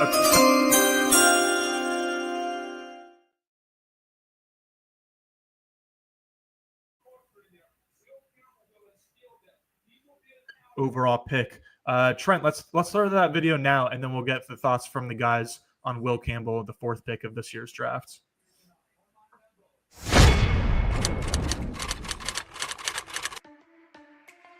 Campbell, the fact that he's so just mentally adept when it comes to protections and everything that goes along with the mental side of playing offensive line. He's a strong player. He's been doing it since his true freshman year. Really smart, can adjust on the fly, finds work when he's not occupied, gets to the second level, an absolute mauler. The stats are eye-popping, the sacks allowed and all that stuff. He's, he was the definition of a benchmark franchise pillar left tackle. He's a 3-year starter at left tackle in the toughest league in America. I mean, you said, what did he give up? 5 sacks in 3 years, 2,000 pass rush attempts. He gives me options, right? We've talked about and mentioned, okay, maybe as a guard because of the arm length, but we still feel like he can be really good, right? Brian Kelly said there's no reason in wasting any more time. Like, he's the best guy we got, put him at left tackle. He stays pretty lean, which is one of the reasons I think he was able to be athletic enough to play out on the edge at the SEC level like he did, especially from an early age.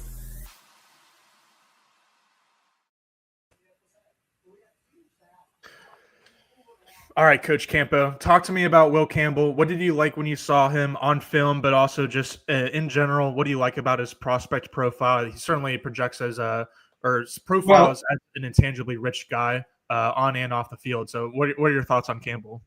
Well, first of all, he's got size and strength, and he's a very agile guy with good football IQ. I think he's a guy that can move laterally. He's got punch power.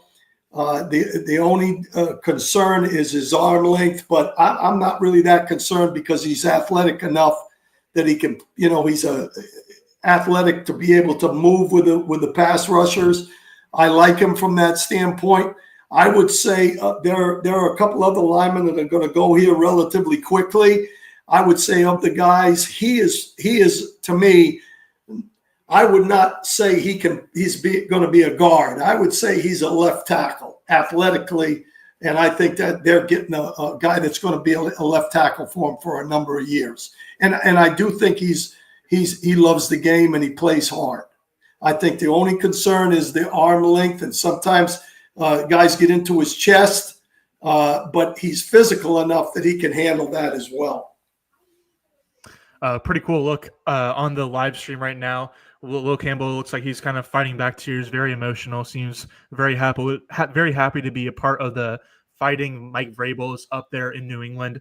Hacker, anything more to add on Will Campbell specifically, or more so his fit in New England? You think he makes a lot of sense as a long-term left tackle specifically for Drake May, the franchise quarterback up there for the Patriots?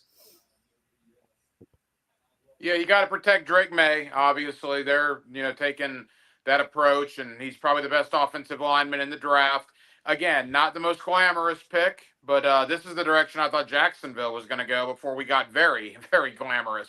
I thought offensive line, or I thought Mason Graham. So I like the Will Campbell selection for New England. I think it makes a heck of a lot of sense. I will be very interested here, guys, as Cleveland is now on the clock with what Jacksonville's pick was about a half an hour ago. Of course, Cleveland now picking 5. I was told Mason Graham is in play for the Browns here at 5. And wouldn't it be interesting if that happens and Mason Graham is the pick at 5, just not to Jacksonville, but to the Cleveland Browns? Yeah, I think Mason Graham is definitely a guy I'm looking out for with the 5th pick here for Cleveland.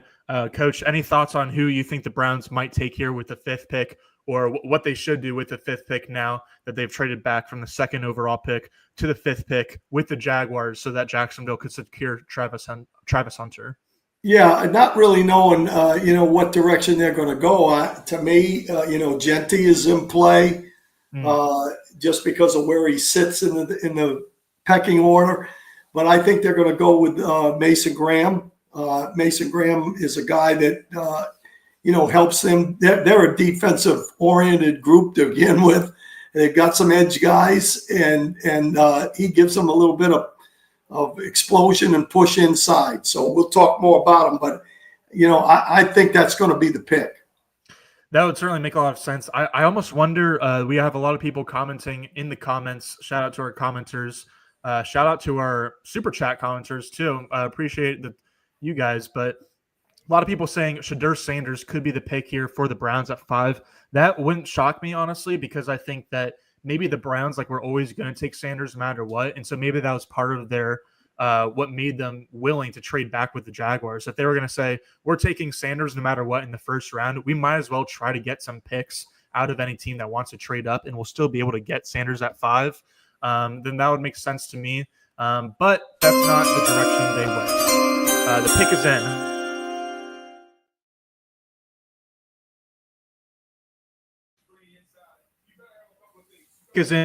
The Cleveland Browns have indeed taken Mason Graham, the defensive tackle out of Michigan, who is for pretty much the entire draft process this cycle commonly mocked to the Jaguars. And I feel like it didn't really even come out of necessarily any rumors or reports coming out of Jacksonville that the Jaguars specifically loved Mason Graham. I think it was always more about how Graham was just kind of the top consensus player on the board. And, he fit a big need for the Jaguars. And so for everyone doing mock drafts and projecting how the first round was going to go, it always made sense to peg Mason Graham to the Jaguars. Obviously, that's not how it turns out, though, in a crazy twist that has just kind of been evolving over the past few days, it seems. The Browns and the Jaguars flip-flop spots 5 and 2, and the Jaguars end up getting Travis Hunter, and the Browns end up getting Mason Graham. And so, Coach, any more thoughts about Mason Graham as a prospect? And what if the Jaguars had gone defense instead of offense, or if they had stayed at 5 and gone defense over offense, you think that Mason Graham would have made a lot of sense for them in a different timeline? Yeah, I don't think there's any question. I think Mason Graham is a really good football player. You know, you're talking about it's instinctive. He's powerful. He's got really good first step quickness. His only concern probably would be at times he's high, comes off a little high.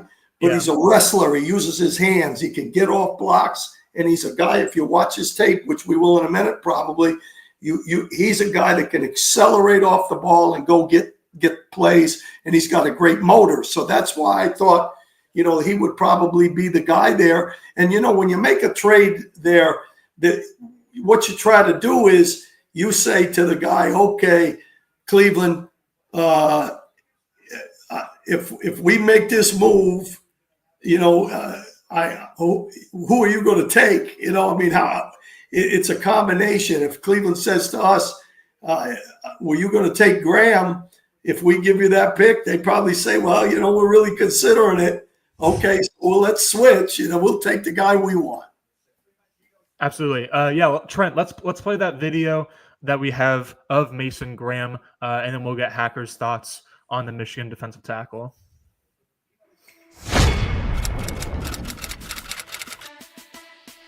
How about the big fella, Mason Graham? Turn the film on, and football players find a way to make plays, and Mason Graham is just a flat-out football player.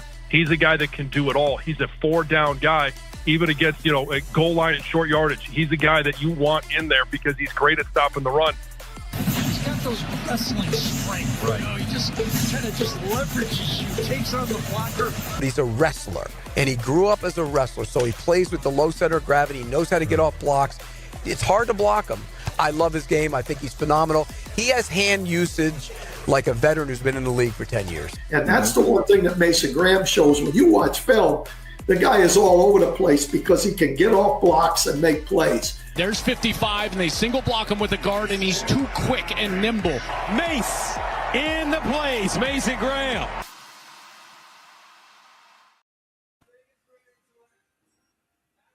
Talk to me about Mason Graham. What do you think about him? Would you have been happy in an alternate universe if the Jaguars had stick to 5 and they did take Mason Graham? I think that even just comparing the two, really, like the Browns turnout versus the Jaguars turnout. Again, it's especially interesting and almost ironic because like the Browns for much of the process, especially the past month or two, were commonly associated with Travis Hunter at the 2nd pick, and same for the Jaguars at 5th overall with Mason Graham. And so like, well, how the turntables, right? This is a pretty wild turn of events, especially with like the way that the prospects fell. But just what are your thoughts on Mason Graham and then his fit in Cleveland instead of Jacksonville?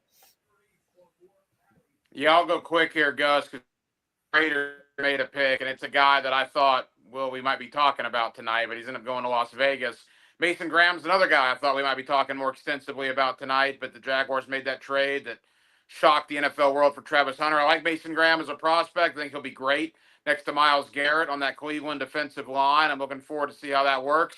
And I got to know some of the people around Mason Graham in this process, particularly his high school football coach, who I thought I might have on Hacker After Dark at some point. Obviously, I won't now, but seems like a good best and have a terrific career up there in Cleveland. All right. It looks like the Raiders did indeed make their selection. So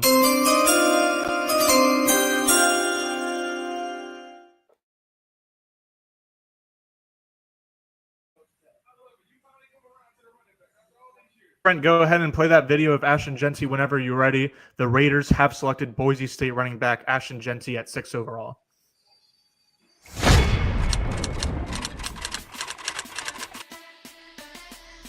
Genty into the clear blue. Any team that picks Ashton Genty, I can't blame them. The guy's that good. More yards after contact than the next leading rusher had total. He moved the pile. He hit the hole. He sped away from people. He did everything you would want out of a running back. He probably, a lot of people have compared him to Maurice Jones-Drew, who played for the Jaguars for most of his career. Yes, I think he's that good. Ashton Genty is a stud, and all the hype and all the praise and all the hope we have for his NFL future is real. He's awesome. The RB1 of this class, and I will say it, a legendary prospect. He is amazing, and he should be your RB1 in this class as well. Genty, can he take it to the house? Touchdown.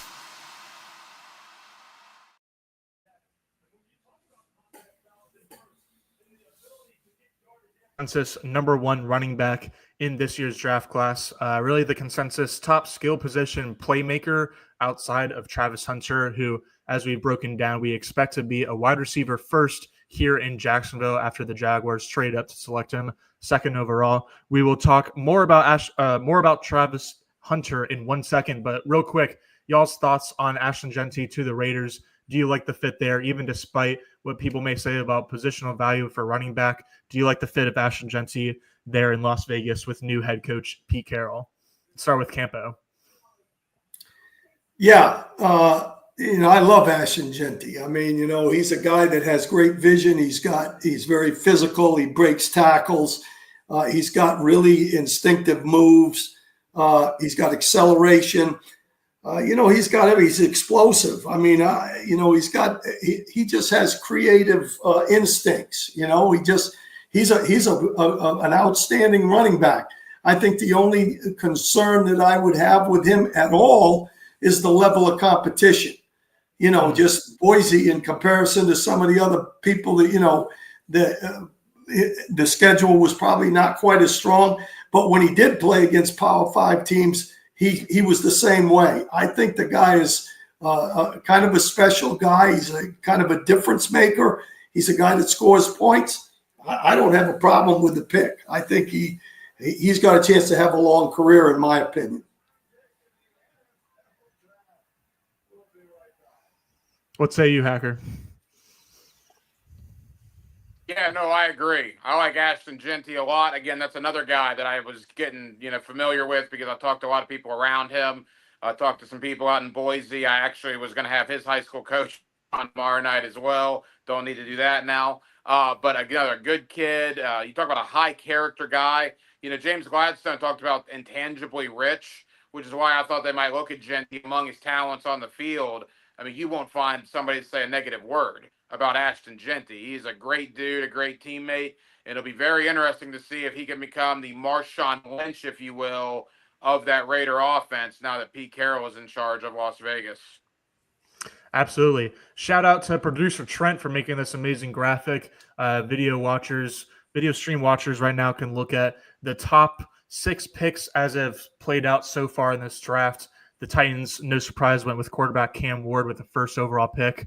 Big surprise. There was some rumblings about it. Obviously, we talked about it a lot before the draft on this very show. The idea of the Jaguars moving up for Travis Hunter as 2nd overall, they did indeed do that. At 3rd overall, the Giants took Abdul, edge from Penn State. At 4th overall, the Patriots took Will Campbell, offensive lineman from LSU.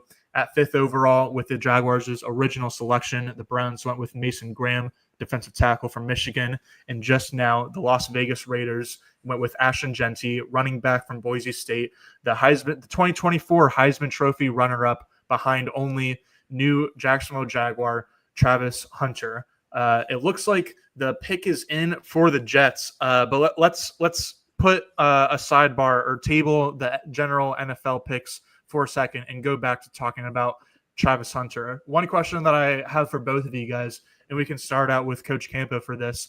You already mentioned Deion Sanders as a guy that you think about when thinking about when thinking about Travis Hunter. And I assume that's mostly because of his two-way ability.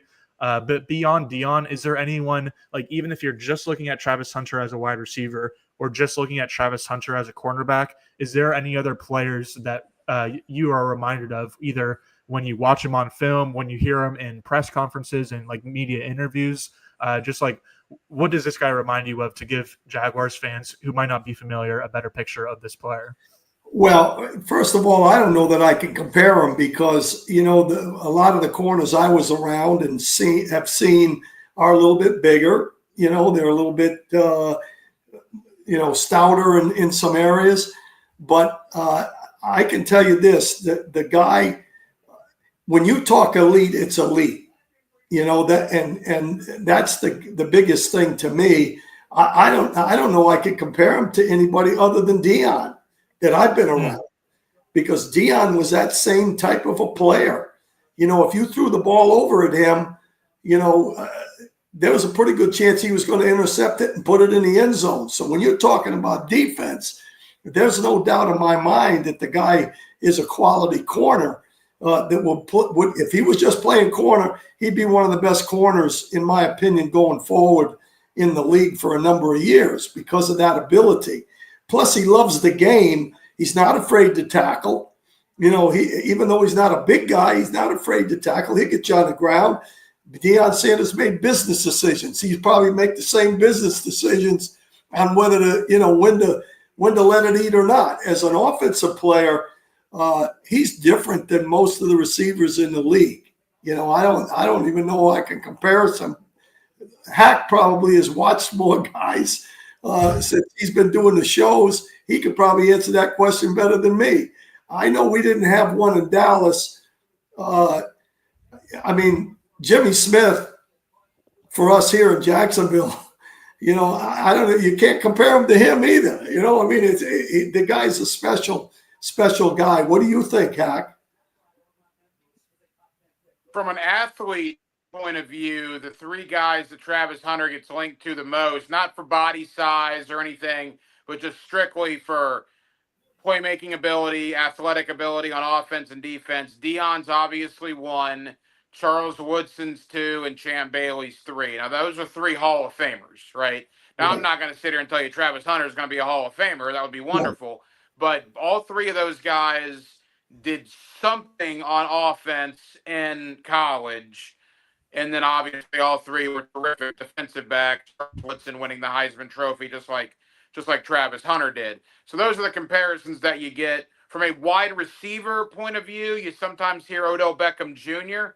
associated with Travis Hunter. I don't know if he's straight up ever been compared to a DB because he always gets the Champ Bailey, Deion Sanders, Charles Woodson comparison because of the offense-defense deal. But again, guys, I'm just sitting here, 40 minutes ago or whatever. Travis Hunter is a Jacksonville Jaguar. Just think about that for a second. Travis Hunter is a Jacksonville Jaguar. Wild stuff tonight. Let me say one other thing, Hack. You were saying earlier that you were going to have Genty's high school coach and this guy and that guy. I got news for you. I can't even get a hold of Deion Sanders. I don't know if you're going to get Deion Sanders on here or not on your show. Well, you're going to be on Hacker After Dark tomorrow night, and you can bet your bottom dollar I was at least going to text you that. So at least you jumped the gun on me. Hey, Hacker is one of the best, not just interviewers, but one of the best guys at pulling good interviews. Shout out again to Dilla, who is, I mean, kind of one of the guys I was rumbling about this. But again, it's just, even if we did have some kind of thought in our minds that this was a possibility, that there was a non-zero chance that Travis Hunter would be a Jaguar. I mean, it's been, about 45 minutes now, and it's still utter disbelief. What's up, Hack?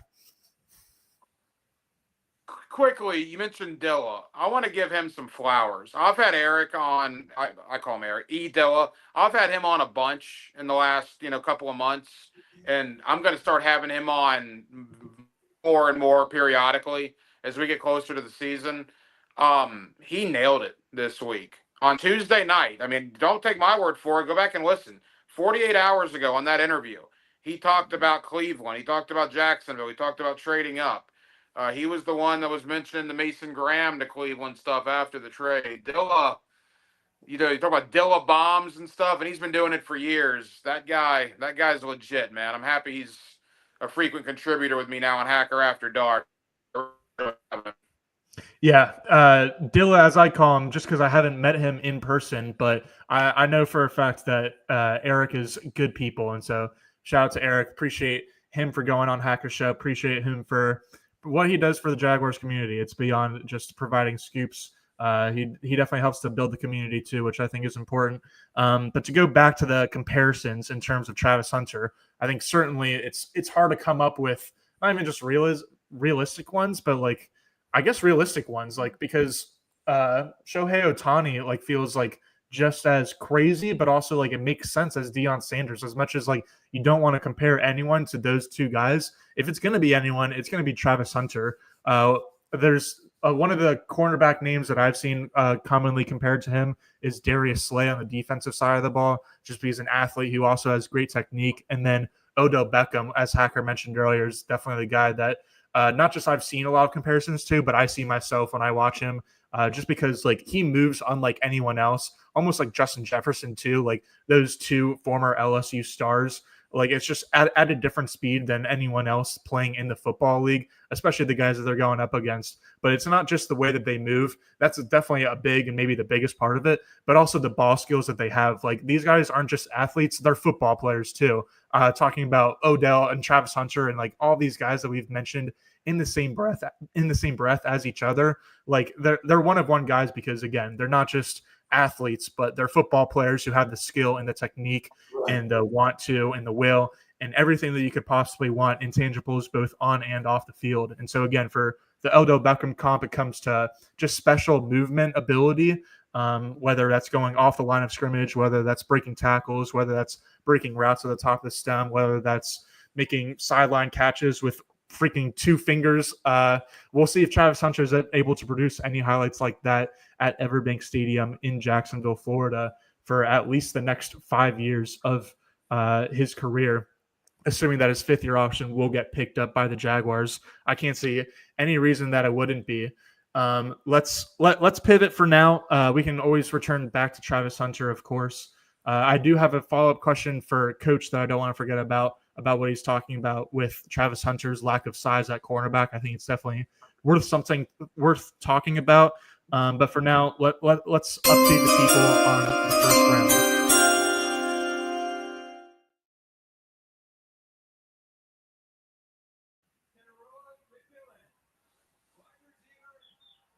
The New York Jets have selected Missouri offensive tackle Armand Membou. Just real quick thoughts from the two of you guys. What do you like about Armand Membou? Do you like the fit for the Jets as being kind of like another bookend tackle for Justin Fields, the quarterback there up in New York, alongside Alu Fashanu, their first-round pick from last year? And more than anything else, just like, what do you think about Armand Membou in general? We'll start out with you, Coach. Well, first of all, I love him. I mean, this guy is a real football player. He's 300 and some pounds. He's powerful, athletic. He's got strength. His technique is good. He's battle tested. He's played against some really good football players. Size, length. He's got mass. He's explosive. To me, if we took him, he'd be our starting left guard. That's how I would start him off. He's one that could play guard, and I'll tell you what, he's tough to move. and he's a lot more athletic than you might think. He can move laterally, but he's a strong and he's a finisher. So, I see him over, extended times because of his aggressiveness, but overall, I love the guy. I would have had a hard time with Campbell and him based on the fact that I think we need the interior guys more than we need the tackles, so that would have been, I would have been so on that, but I would have loved Membo. I can tell you that right now. I was certainly a big fan of Membo too. Hacker, any thoughts on him or just the direction that the Jets went in, taking the top consensus offensive lineman off the board at 7th overall?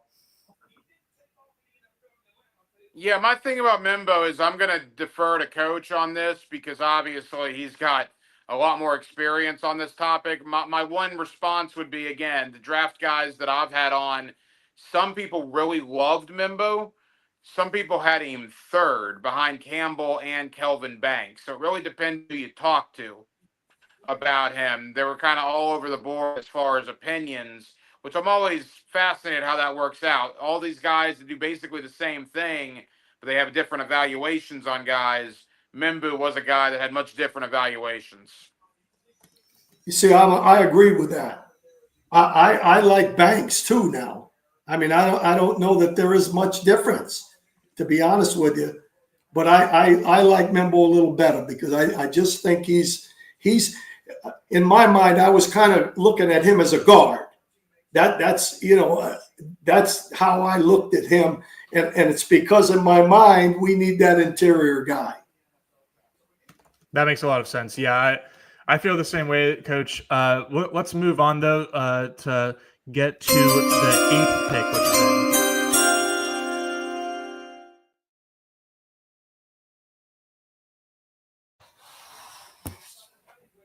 in the 2025 NFL Draft. The Carolina Panthers have selected Tet McMillan, wide receiver from Arizona.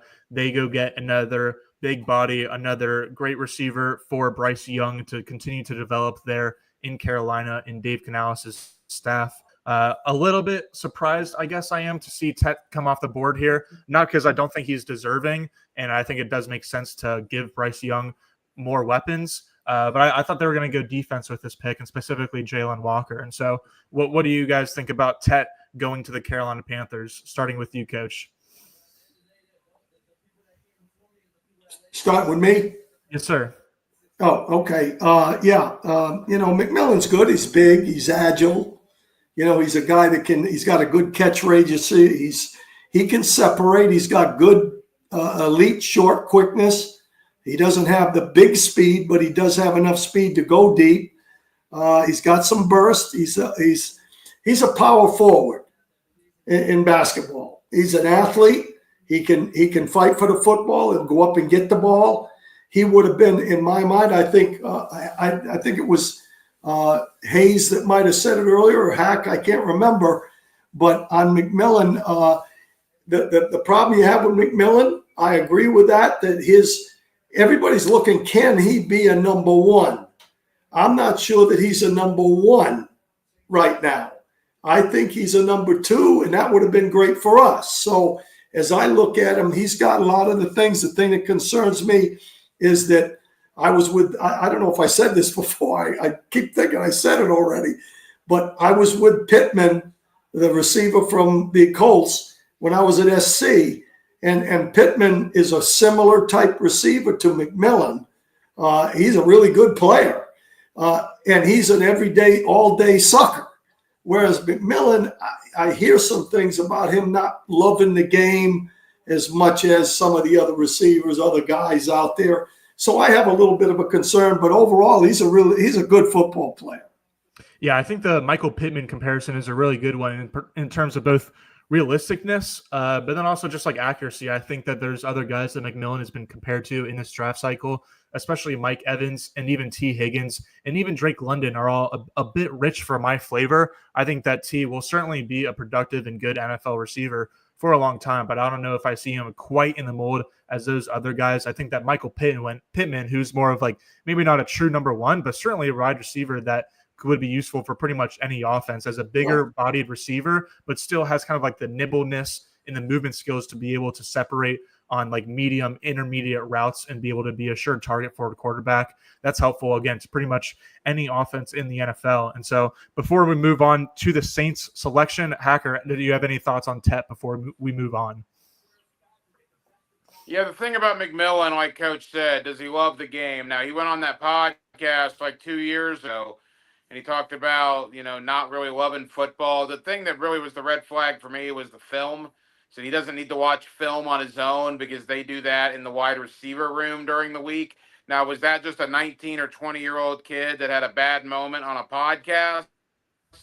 Or is there something more to that? And when I hear James Gladstone talk about intangibly rich, well, a guy that says, I don't need to watch film because that's what we do in the wide receiver room, I was always very skeptical if Jacksonville was going to go that direction. I wouldn't doubt that Liam Cohen was a fan of McMillan because of Mike Evans in Tampa, but I was very skeptical if that was a James Gladstone guy. And you hate to base your opinion off of a guy off of a comment 2 years ago, but Coach, as well as anybody, man, I mean, that's what you do, right? You do these background checks on guys, you'll find anything, and I thought that was a little bit of a red flag when it came to McMillan. Every once in a while, you find a guy that is kind of like that has shown that he can play, and you hope that there's enough people in your locker room that teach the guy how to be a professional. And whether or not the guy can end up doing that, that's the decision you're making. Is this guy moldable enough? Is he coachable enough? But that's a red flag. There's no doubt about it in my mind. That makes a lot of sense. We don't have a video for Ted. We've only got a few other videos on prospects, but we do have another pick that has been made in the 2025 NFL draft.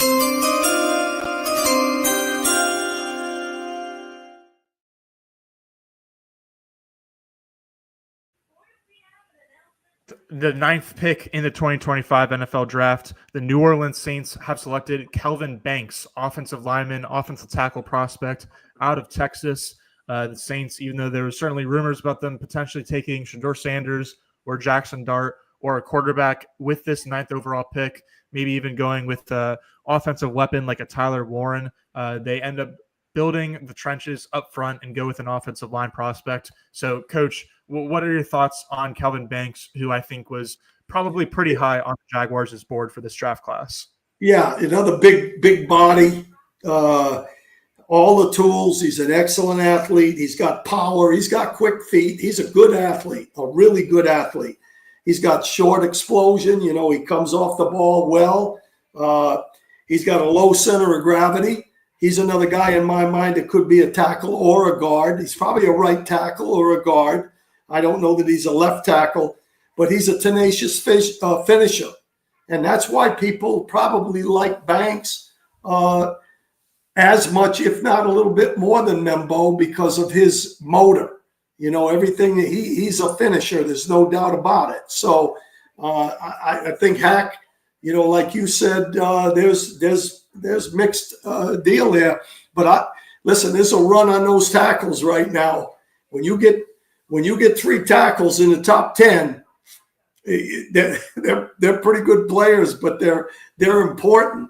And I'm just hopeful that the Jaguars can find somebody down here a little later in the round, or in the second round. Go ahead, Hack.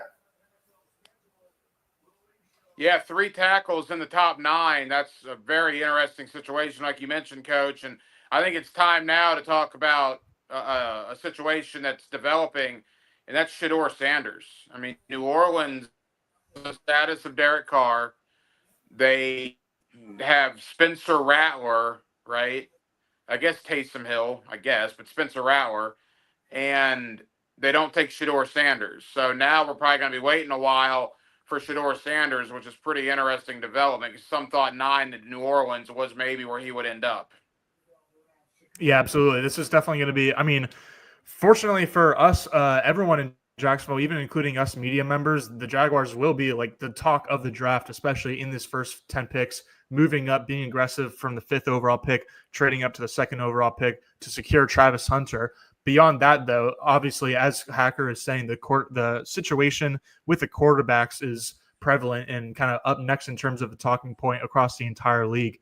Cam Ward did go first overall to the Tennessee Titans, but there's not been another quarterback taken. I think that you can make an argument for sure that there shouldn't have been another quarterback taken at this by this point in the draft, just based on the strength of the class and the specific players in the class. But especially when you consider like last year when I think there was 6 quarterbacks taken in the top 12 picks, obviously the position is bumped way, way up draft boards. And so it's interesting that the Saints ended up not taking a quarterback at 9th overall. And it will be especially interesting to see if a quarterback goes off the board, I think, before the 21st pick, which is owned by the Pittsburgh Steelers. They pretty much don't have a starting caliber quarterback on their roster right now. And so maybe they'll find someone in free agency. Maybe, I guess. I don't even know who's out there. But I feel like the Steelers are definitely going to draft a quarterback at some point. I believe they do not have a second-round pick next year. And so I'm almost thinking that the Steelers might have to do what the Broncos did last year. The Broncos last year didn't have a second-round pick, so they said, let's just go ahead and take Bo Nix now in the first round. I think the Steelers might end up doing something similar and say, we don't have a second-round pick next year. Let's go ahead and take the top quarterback on our board now rather than waiting around. And so, again, it'll be interesting to see if the Steelers take that path, if there's any other teams that take a quarterback before then, or maybe even move up ahead of the Steelers to take a quarterback, knowing that situation. But generally speaking, absolutely. After the Travis Hunter talk, the quarterback landscape and as it relates to this 2025 NFL draft is interesting and is going to be the talk across the country tomorrow. And so it looks like Roger Goodell is at the podium for the 10th overall pick, which the Chicago Bears have. It is the 50th anniversary of Walter Payton's selection. And so I think there was a lot of rumors and assumptions for a lot of different reasons, but this was one of the reasons that the Bears might go with Ashton Genty or trade up for him even. But Genty was not available at 10th overall. He was taken 6th by the Raiders, and so the Bears have made their pick.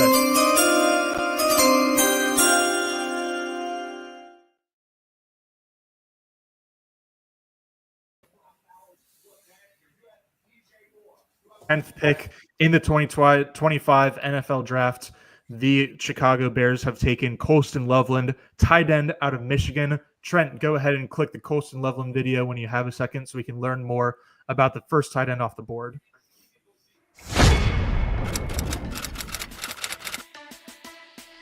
Loveland breaks it in. Touchdown, Wolverines. Colston Loveland would have rewritten the record books here in Ann Arbor had he been able to play with even a good quarterback. His catch radius is unmatched in this draft. He does a nice job of being able to identify defenses and coverages and being able to find those little nooks and crannies that all the best tight ends, they seem to find a way to always be open. That's what Colston Loveland can do. And you talk about the knowledge of the game, and Colston Loveland understands that. But if you're looking for a pass catcher, I don't think there's anybody as good as Colston Loveland in this draft. Colston Loveland is kind of your modern big slot tight end who can do a lot of different things from an alignment perspective, really good route runner. I really think that Colston Loveland's going to cause so many headaches for opposing defenses. Colston Loveland, touchdown, Michigan.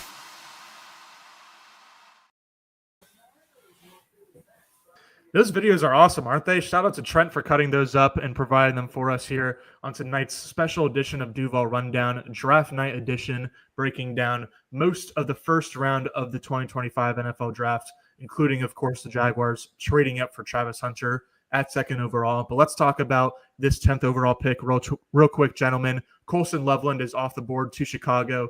Ben Johnson gets a playmaker for Caleb Williams up there in the Windy City. What do you guys think about Colston Loveland, starting with you, Coach? And specifically, I guess, or additionally, are you surprised at all that Loveland was the first tight end taken off the board as opposed to Penn State's Tyler Warren? No, I think they're both very similar. I think Loveland, the one thing that I love about Loveland, he's a really flexible athlete. I mean, he can bend, he can get off of people. He's a really good route runner. He's got speed. He's a matchup issue. He's a matchup issue for anybody in the league, I think, because of his ability to move. He's got instincts. He can cut on a dime. I'll be honest with you. He kind of reminds me of Kelsey. He is more flexible than Kelsey. He's a true slot tight end type of a guy. The only concern, obviously, is he's been injured a little bit, and that's a little bit of a concern. But and I don't know, he's not a great blocker. I mean, he's really a flex kind of a tight end. So you got to want that type of a guy. But I think he's a very good football player, and if I would have flipped a coin on he and Warren, to be honest with you. Yeah, that makes a lot of sense. I certainly think that it's close between them. Sorry, go ahead, Hacker. Oh, no, you're good. You're good. No, my thought on Loveland is that was another one, depending on who you talk to. Some guys had Loveland higher. Some guys had Warren higher. Right. Apparently, it's one of the deepest tight end classes in a long, long time. Those are the two that everybody's talking about. But there's other guys that are going to be drafted very high. They're going to have long careers in the NFL. So you're going to get tight ends tomorrow night and even into Saturday that can play in one of the deepest tight end classes we've had in a while. But clearly Loveland and Warren are the top two. And obviously Chicago is one of those teams that had Loveland on their board. Absolutely. All right, Trent, let's take a quick break. We're going to step away for a second as the top 10 picks have been rounded up. Again, the Jaguars made the big splash of this draft by trading up from the 5th pick to the 2nd pick to secure two-way Colorado star Travis Hunter. We're going to take a quick break. We'll be back in less than 5 minutes for sure, probably closer to 2 or 3 minutes to continue breaking down the first round of the 2025 NFL draft. Stick with us.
Welcome back to Duval Rundown, the special draft night edition. My name is Gus Logue. We've been joined by a rotation of my colleagues here at 1010XL, the flagship radio station of the Jacksonville Jaguars. I think Mia O'Brien will be in here momentarily. She's getting set up right now, actually. So we're standing by as Mia just gets her camera set up outside the Miller Electric Center. We're still waiting on James Gladstone and Liam Cohen to speak there at the Miller Electric Center following the Jaguars' first-round selection of Travis Hunter at second overall. But it looks like Mia is ready. So let's bring her in now. Mia, can you hear me? How's it going? Oh, there you are. How are you, Mia? What's the vibe over there at the Miller Electric Center? Just walk me through what's been happening there over the last hour or so. It's been a little chaotic here, Gus, needless to say. I'm excited to hear what so many of our listeners, which we appreciate you guys hopping on the Duval Rundown 1010XL watch party here on draft night, round 1.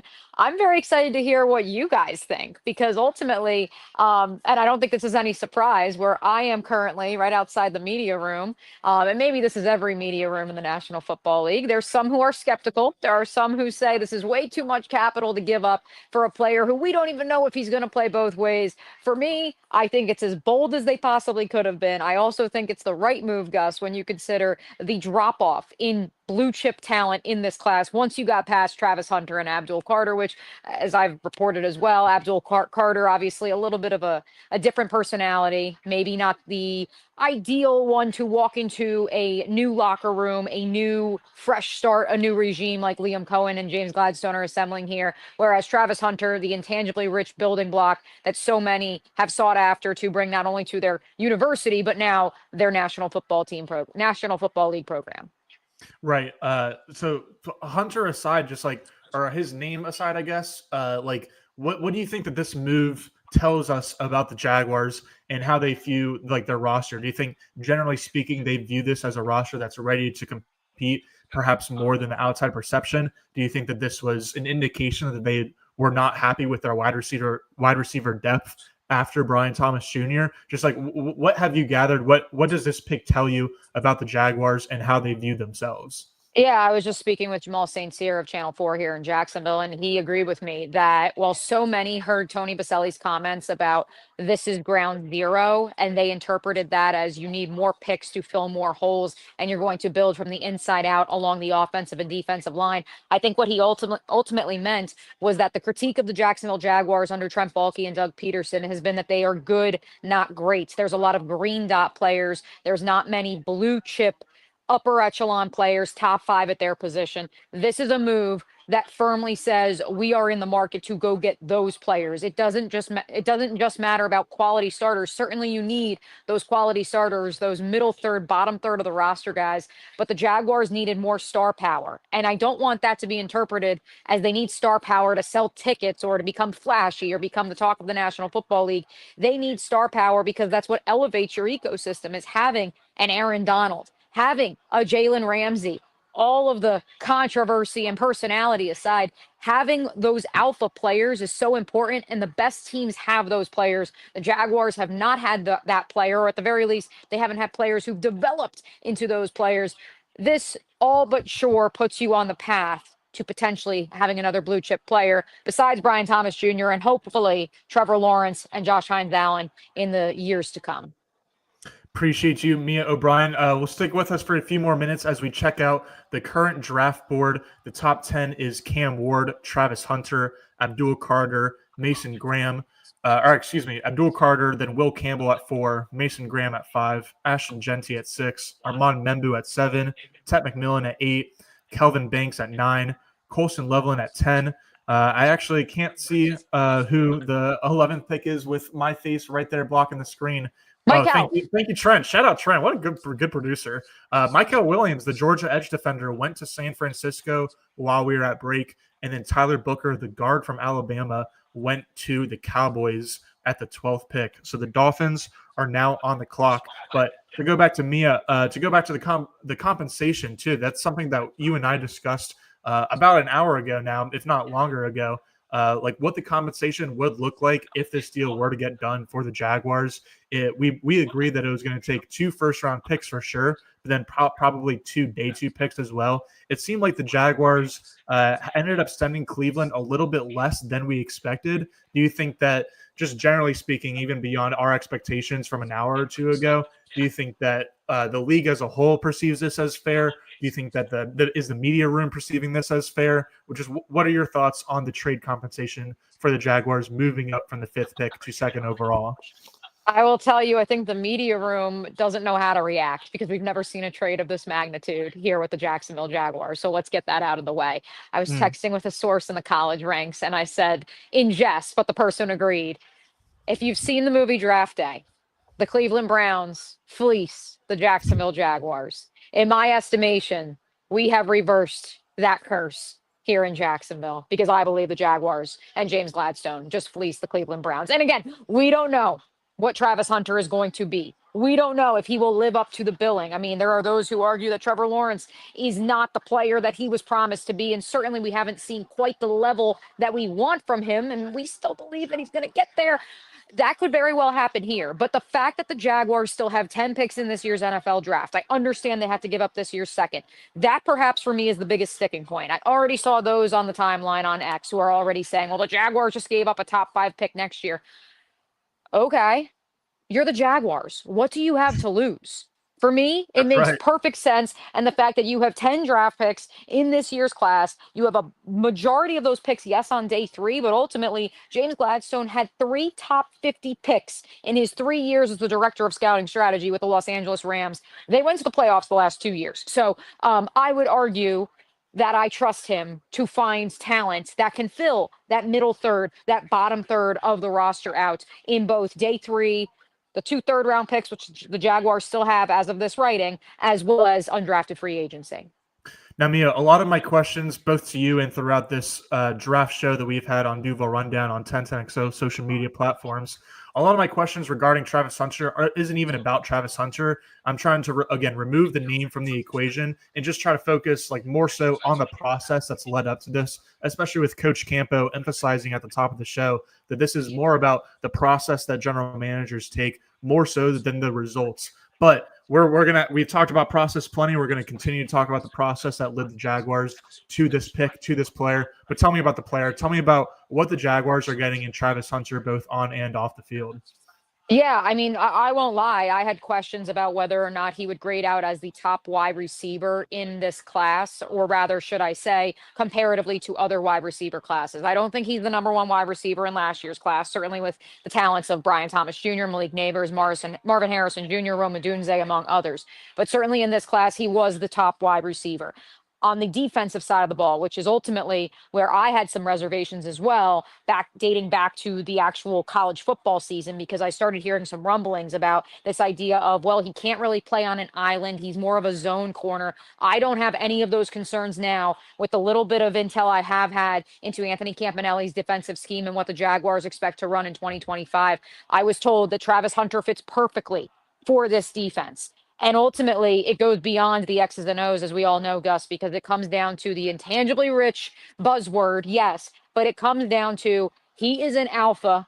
He is a guy who will be in the facility at 4 a.m., 5 a.m. after he finishes his fishing. He was pumped when we just spoke to him on Zoom to be coming back a little over 300 miles from where he grew up in Sewanee, Georgia.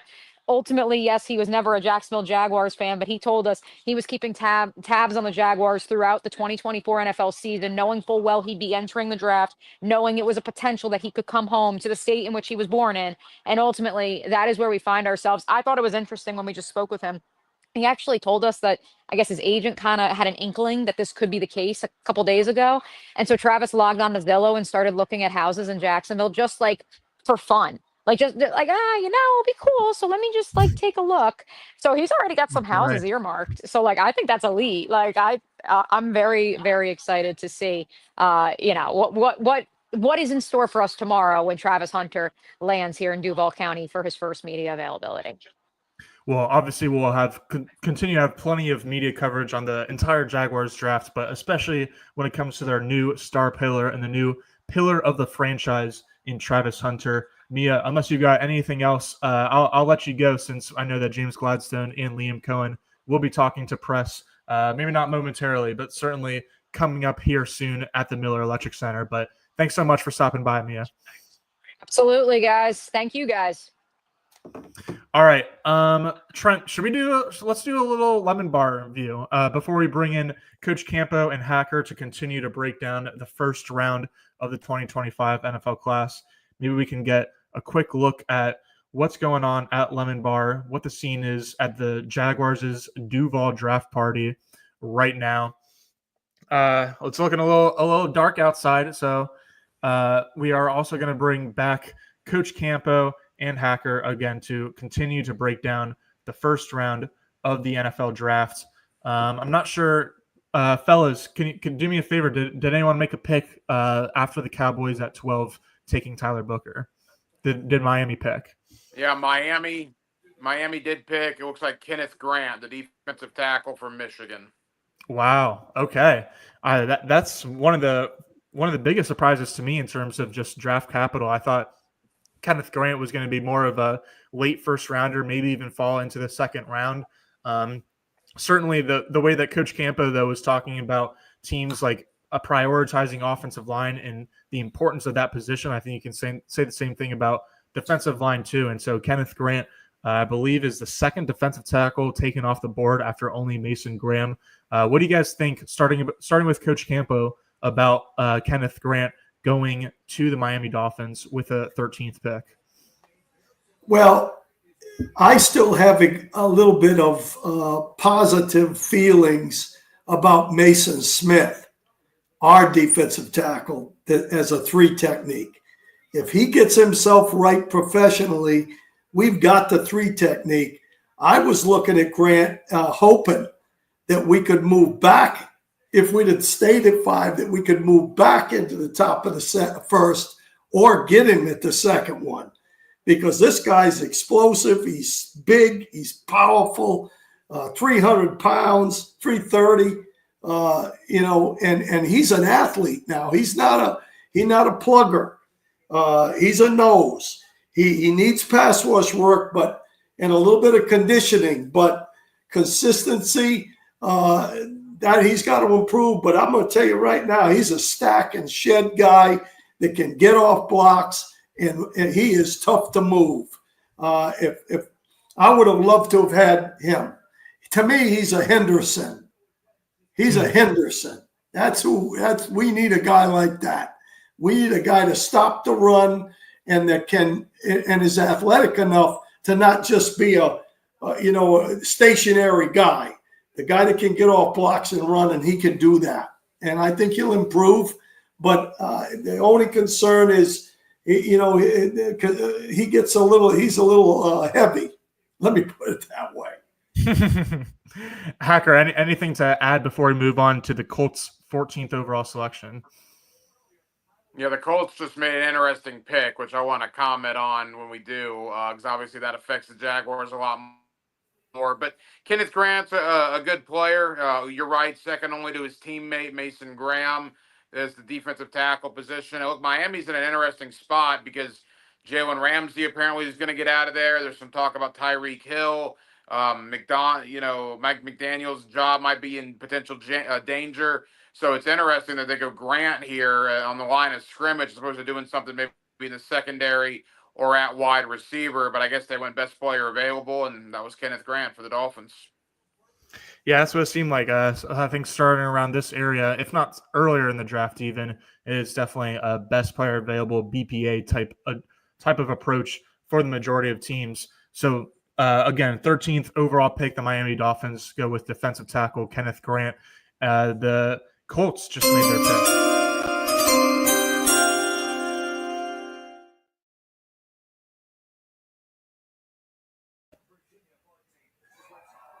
With the 14th pick, the Indianapolis Colts and Chris Ballard and Shane Steichen and Jim Irsay have taken tight end Tyler Warren out of Penn State. This was certainly one of the most commonly mocked fits in the entire draft cycle. The Colts taking a tight end, specifically Tyler Warren, but really whether Warren or Loveland fell to them at 14, I think the Colts are always going to be interested. So Trent, whenever you can, go ahead and click the video on Tyler Warren so we can learn more about the Penn State tight end.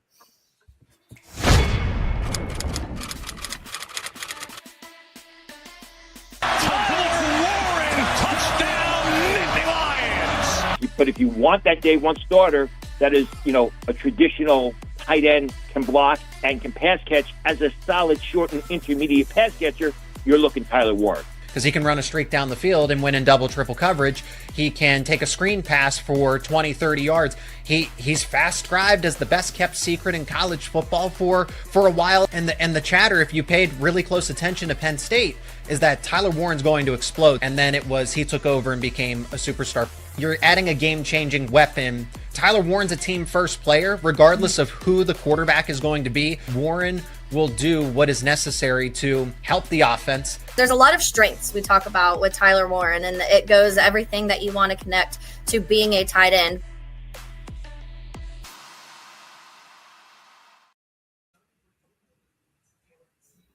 All right, Hacker, you said you have some thoughts on this selection, especially since it does pertain to the Jaguars, the Colts being in the AFC South along with Jacksonville. So, Hacker, what are your thoughts on this player fit, this prospect fit for Indianapolis going with the tight end, Tyler Warren from Penn State with the 14th pick?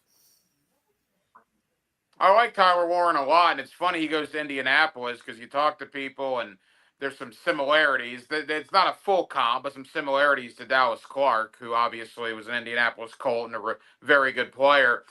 The ironic thing is this just kind of adds to the mystique of the Indianapolis Colts. You got Michael Pittman, you got Jonathan Taylor, you got Tyler Warren, you got that big offensive line with Quentin Nelson, and everything's great and wonderful, but they have no idea who their starting quarterback is going to be. Because you go out and bring in Daniel Jones for $12 million a year, that's not backup quarterback money. I think they want Anthony Richardson to win the job, but they know Steichen and Bauer know they have to win. If they don't win in 2025, they're not making a pick next year.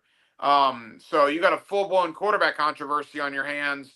That's probably a tough situation, Coach, for a guy like Warren to go into. Again, good player, but man, just no stability at all with that Colts quarterback situation. Yeah, I agree. First of all, again, I think you flip a coin with he and Loveland. I think you could have taken either one of them. They probably would have taken either one of them, depending upon, if Warren had already gone, they'd have taken Loveland. They really felt that they needed that extra firepower. Warren is a really good player. He's very similar. He's a good route runner. He's got great hands. He's pretty physical. His hand placement and blocking is not great all the time, but he gives them a little bit of firepower, especially vertical. But that quarterback situation, I was never really sold on their quarterback anyway. I mean, Anthony Richardson, yeah. To take a guy that high with the limited amount of time he was, it kind of reminds me of Shador a little bit, but their quarterback went in the first 5 picks. So, I don't know what they're doing, to be honest with you. It's kind of a conundrum for them, in my opinion. But they're not. That doesn't mean that they have to reach for a quarterback. I mean, they're not. They're getting a pretty darn good football player. Absolutely. I don't know if there's any guys that you guys are there any surprises to you guys so far in this draft beyond Travis Hunter being a Jaguar and beyond maybe Shadur Sanders and Jackson Dart and no other quarterbacks beyond Cam Ward being taken? Right now, we've got about 15 minutes to go that will be live on this stream. So we'll probably stick around for the full first half of the first round, the first 16 picks, which means we've got 2 more to break down. But so far, with 15 minutes to go, guys, any big surprises other than the Jaguars' pick and then only one quarterback, or does this seem pretty chalky to you guys, starting with Hacker? I am pretty surprised that Jaylen Walker is still on the board. You talk to people in Athens, they rave about him. Leader of leaders was how one person described him to me. There was a story that was said, best player on defense. Georgia was struggling on kickoff coverage. He goes to Kirby Smart and basically says, put me on the blanket kickoff team so that he could help out a struggling unit. I know there had been Jacksonville talk with him. There had been Carolina at 8 talk with him. The fact that we're coming up on pick 15 and Jaylen Walker is still on the board, I think that's the one that probably surprises me the most right now, Coach. Yeah, that would be my biggest surprise. I really thought he would go earlier than that, but it looks to me like it's an offensive draft.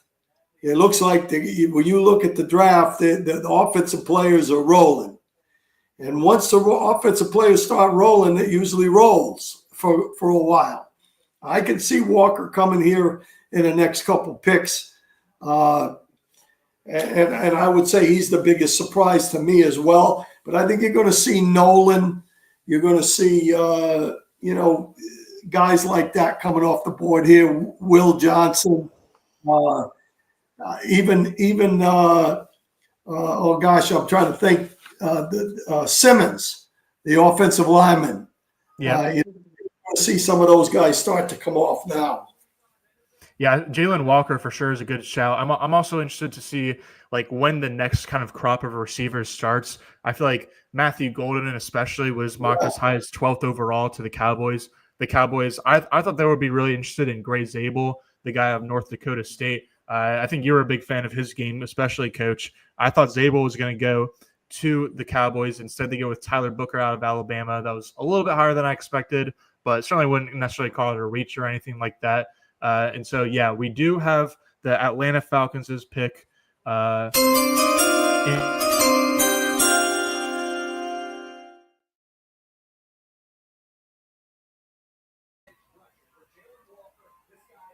And with this 15th overall pick, the Atlanta Falcons have indeed selected linebacker / edge / defensive end Jaylen Walker out of Georgia, whatever you want to call him. Atlanta has been mocked a pass rusher pretty much through the whole draft cycle because the pass rush, especially along the edge for the Falcons, has been a problem for years now. And so it's no surprise to see them going edge. And it's also no surprise really seeing them go with, even if not the top edge player on everyone's board, probably the consensus top edge player in the draft class right now in Jaylen Walker. Coach, what do you think about Jaylen Walker's game? Kind of similar to how we talk about like Travis Hunter at wide receiver as opposed to cornerback. What do you think about Jaylen Walker in the NFL at the next level in splitting snaps potentially at off-ball linebacker as opposed to on-ball linebacker as opposed to even defensive end with his hand in the dirt? What do you think is going to be the best utilization for him?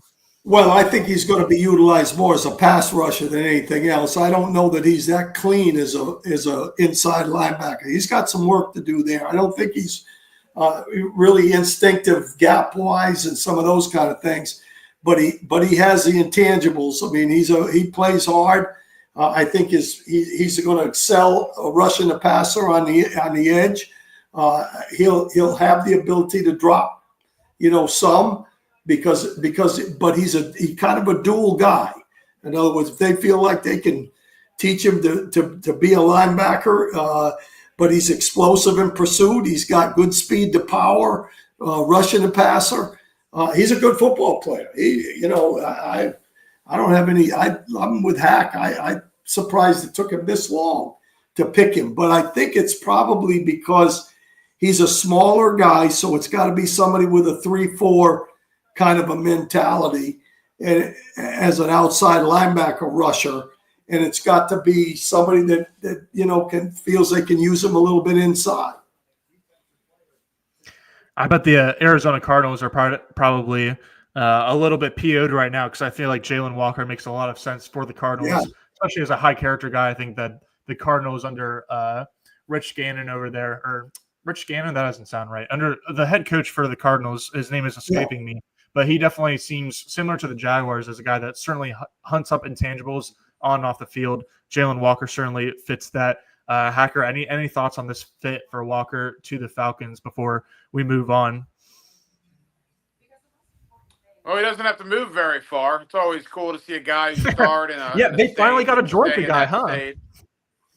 Yeah, so that's kind of cool. And I think in a Raheem Morris defense, he could thrive. So from an Atlanta standpoint, I really like him. I think it's Jonathan Gannon, is it not, the Arizona coach? Yes, thank you. Yeah. I was saying Rich Gannon, but it is Jonathan Gannon out there in the desert for Arizona. Yeah, Jonathan Gannon. I like what he's doing. I was certainly expecting a defender with this pick, and I think that or that they were hoping for Jaylen Walker with that pick, but I'm expecting defense to be the pick for the Cardinals, who are now on the clock. Their pick will be in at any second now. Gentlemen, any other lingering thoughts that you have on Travis Hunter? I think I'm kind of out of questions in terms of trying to get more out of you guys, but just any other final thoughts on Travis Hunter, since we only have about 10 minutes left here before we exit out of this stream. Go ahead, Hack. I mean, yeah, Coach, I don't know about you. I know you and I will have a night to think about it, gather our thoughts. And again, I'm really excited about having you in studio tomorrow night on Hacker Dark. I'm just still I'm looking forward to seeing the reaction on social media. Obviously, we've been on the stream, so we haven't really been able to see the Jaguar fans' reaction. I heard my neighbor's reaction when the pick was announced about an hour and 20 minutes ago, and they were fired up over there. It's a good night to be a Jaguar fan. Look, there's a lot you can critique with it, trading up first next year, and we've talked about that, and we will. But for James Gladstone to make a statement like this 2 months into the job, I mean, fasten your seatbelt, Jaguar fans, because that guy, when he talks about game on and talks about being bold, I mean, what a statement tonight. Now, if it doesn't work out, obviously the conversation will be very different a year or 2 or 3 years from now. But if Travis Hunter is who we believe he is, and Jacksonville was able to go get him, and by the way, still have 10 draft picks in this draft. They still have 9 picks left. They didn't lose any. They're going to be able to draft 9 additional guys on top of Travis Hunter.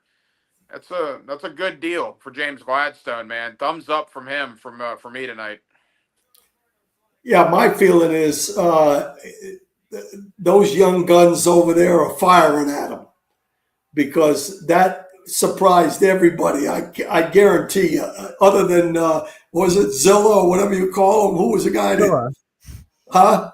Dilla with a My D. guy Dilla. Yeah, Dilla. Yeah. Other than him, he surprised everybody else in the country. And so, I'm with you, Hack. I think it's exciting personally. And to me, the guys that feel like they gave up too much, I don't agree with. I really think that they did a pretty good job with that, in my opinion, because I'm counting on us winning next year a few more ball games, and that pick in the second next year is just going to be an average first round pick, first pick. Right. So I don't think they're going to lose much. But that's it. It all depends on if this kid is what we think he is, and I think he is. I think he's a special cat, and we're going to find out. We are going to find out indeed. Go ahead, Hacker. Quickly, real quick, Gus. I mean, think about this for a second. Trevor Lawrence, Brian Thomas Jr., Travis Hunter, Travis Etienne, Trayvon Walker, Joshua Hines Allen, Eric Armstead, Tyson. I mean, good grief, man. It'll be fun. We've talked about lacking name value here for a while. That's no longer a problem. They got a Heisman Trophy winner. They got 2 former number 1 picks in the draft. Just craziness, man. It is certainly a statement night for Jacksonville. As Hacker said at the top of the show, this has been one of the most action-packed off seasons in the history of the franchise. And now in year 1 of this brand new regime, which features a first-year head coach in Liam Cohen, an offensive mastermind, first-year general manager in James Gladstone, who's also considered a mastermind in his own right, coming over from the Rams under Les Snead and Sean McVay. Obviously, you can see what he's capable of with this draft move tonight. And then obviously Tony Boselli, the executive vice president of football operations, the franchise's first ever draft pick 30 years ago in 1995, and now he's having his own hand in shaping the current and future iteration of the Jaguars. And so, yeah, Travis Hunter, I'm very excited for him. I pat myself on the back a little bit, honestly. I did a mock for Big Cat Country today that had the Jaguars trading up for Travis Hunter. But even still, I didn't think it was actually going to happen. Everywhere I saw had Ashton Genty, 5th overall, Jacksonville Jaguars. And so I wanted to mix it up with something that I thought was still possible. I just didn't think it was going to happen. And so I certainly think it is a good thing for the Jaguars, for Jaguars fans, that it did happen. Before I forget, Coach, the thing that I wanted to come back to, talking about Travis Hunter and him as a cornerback, especially coming from you as someone who coached NFL cornerbacks in the league for a long time. He doesn't have necessarily like the frame or especially the size, kind of the mass that prototypical cornerbacks would have, especially really good prototypical corners. And so my question for you is, how can he make up for that lack of mass and for that lack of size? Obviously, a big part of it is like how much effort he plays with, but like in terms of technique, in terms of like the understanding in the classroom, what else can he do to compensate for that non-perfect frame? Well, first of all, I think he fits what Campanile wants to do. That's number one. First of all, he can match with any of the receivers with his speed. He's got elite speed, okay, as a corner now. He's got elite speed. So he can match up with guys. But the thing that makes him special over there, in my opinion, is his instincts. He's an instinct player, and he's a confident player. So to me, might he have a problem with a big guy at times? Maybe. But as a zone player, he's got all the tools there, I can tell you. And I watched a lot of Green Bay film when Campanile first came in here, and they play a good amount of zone and, seeing the quarterback. But in order to do that, you got to have that pass rush. That's why, we need to get another third rusher, and some of these D linemen have got to come through. And I think that will make the difference. But you're talking about an elite athlete. And, other than the fact, I think he has a better chance of getting hurt on offense than he does on defense, to be perfectly honest with you. Well, we shall see. It'll definitely be interesting to see what the Jaguars do from here. As Hacker was reiterating, they entered the draft with 10 draft picks in 2025, and they still have 10 total draft picks, including Travis Hunter as their first pick. They've got 9 more throughout the draft. Even if some of them were a bit later than we projected, they'll still have plenty of opportunities to raise the floor of the rest of the depth chart, including and especially in the trenches. But they have 9 more picks for the rest of the draft in days 2 and 3 on Friday and Saturday, respectively. And then they've got room on their roster, pretty much the most room of anyone in the league, the most amount of undrafted free agents they would potentially be able to sign to their roster. They could get as many as 20, if not more, depending on what other roster movements end up happening. To wrap up a little bit more, we have one more pick that will break down.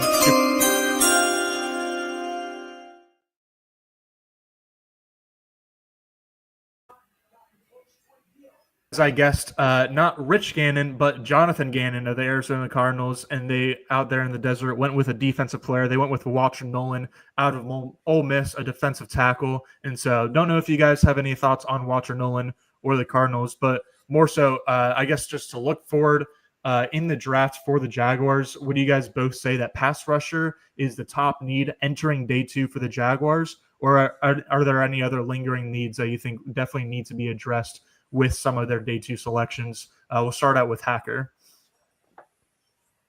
Get good football players. You got 9 more picks. You got to keep both your third rounders. You have pick 70 and pick 88 tomorrow. You actually got a pretty high 4th rounder from Cleveland in the Travis Hunter deal. You're picking 104, which is one of the higher, 4th round selections. They got 9 more picks. Get good football players. They could use interior D-line, O-line, edge, linebacker, safety. I mean, you name it, pretty much across the board. Tight end. Just give me 9 good football players, Coach. That's what I want. Yeah, is the next what's their next pick? Is it 70? I believe it's 70. Yep. 70, yeah. And really, they have 70, they have 88, correct? Yep. That's correct. 70, 88, and 106. 107. Well, they got 107. Yeah, they got 104 from Cleveland as well. So they've got in the top 100, they got 4 picks. So there's opportunities. I'm saying that 107, 104, top 100. They have the chance to get some really good football players there, and they also have a chance with those to move a little bit up if they have to get what they need. I think at this point right now, they're going to have good opportunities to pick good players. And listen, the one thing you know for sure is that they see talent because they just moved to get the best talent in the entire draft athletically. So they know what they're doing, hopefully. They can see it. It'll be a lot of fun to continue to break down the 2025 NFL draft and what the Jaguars do with the remaining 9 NFL picks right here on 1010XO, social media channels, on 92.5 FM. Again, the flagship radio station of your Jacksonville Jaguars. Thank you so much to both of you guys, Coach Campo and Hacker. Both of them will be returning on Hacker's show tomorrow, Hacker After Dark, which you can catch on, again, 92.5 FM, 1010XL. It'll be from 8 to 10 p.m., normally scheduled Hacker After Dark programming. Thank you again so much to you two. A few other thank yous to get to. Thank you for Trent, our producer, my main man. Awesome job tonight. Thanks a lot to you. Thanks a lot to Mia, to Hayes, to ET, to anyone else I'm missing that appeared on the show earlier. Thank you to some of our interns, Jacob Justice, Jacob Yoda, Caleb, Thomas.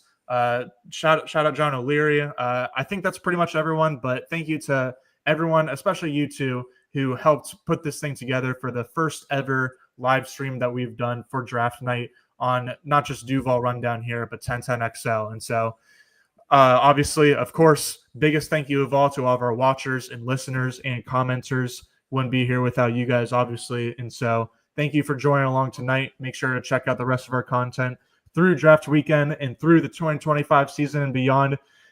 We've got Travis Hunter now. The tides are turning. Go Jaguars. See you guys next time. Thanks again, everyone.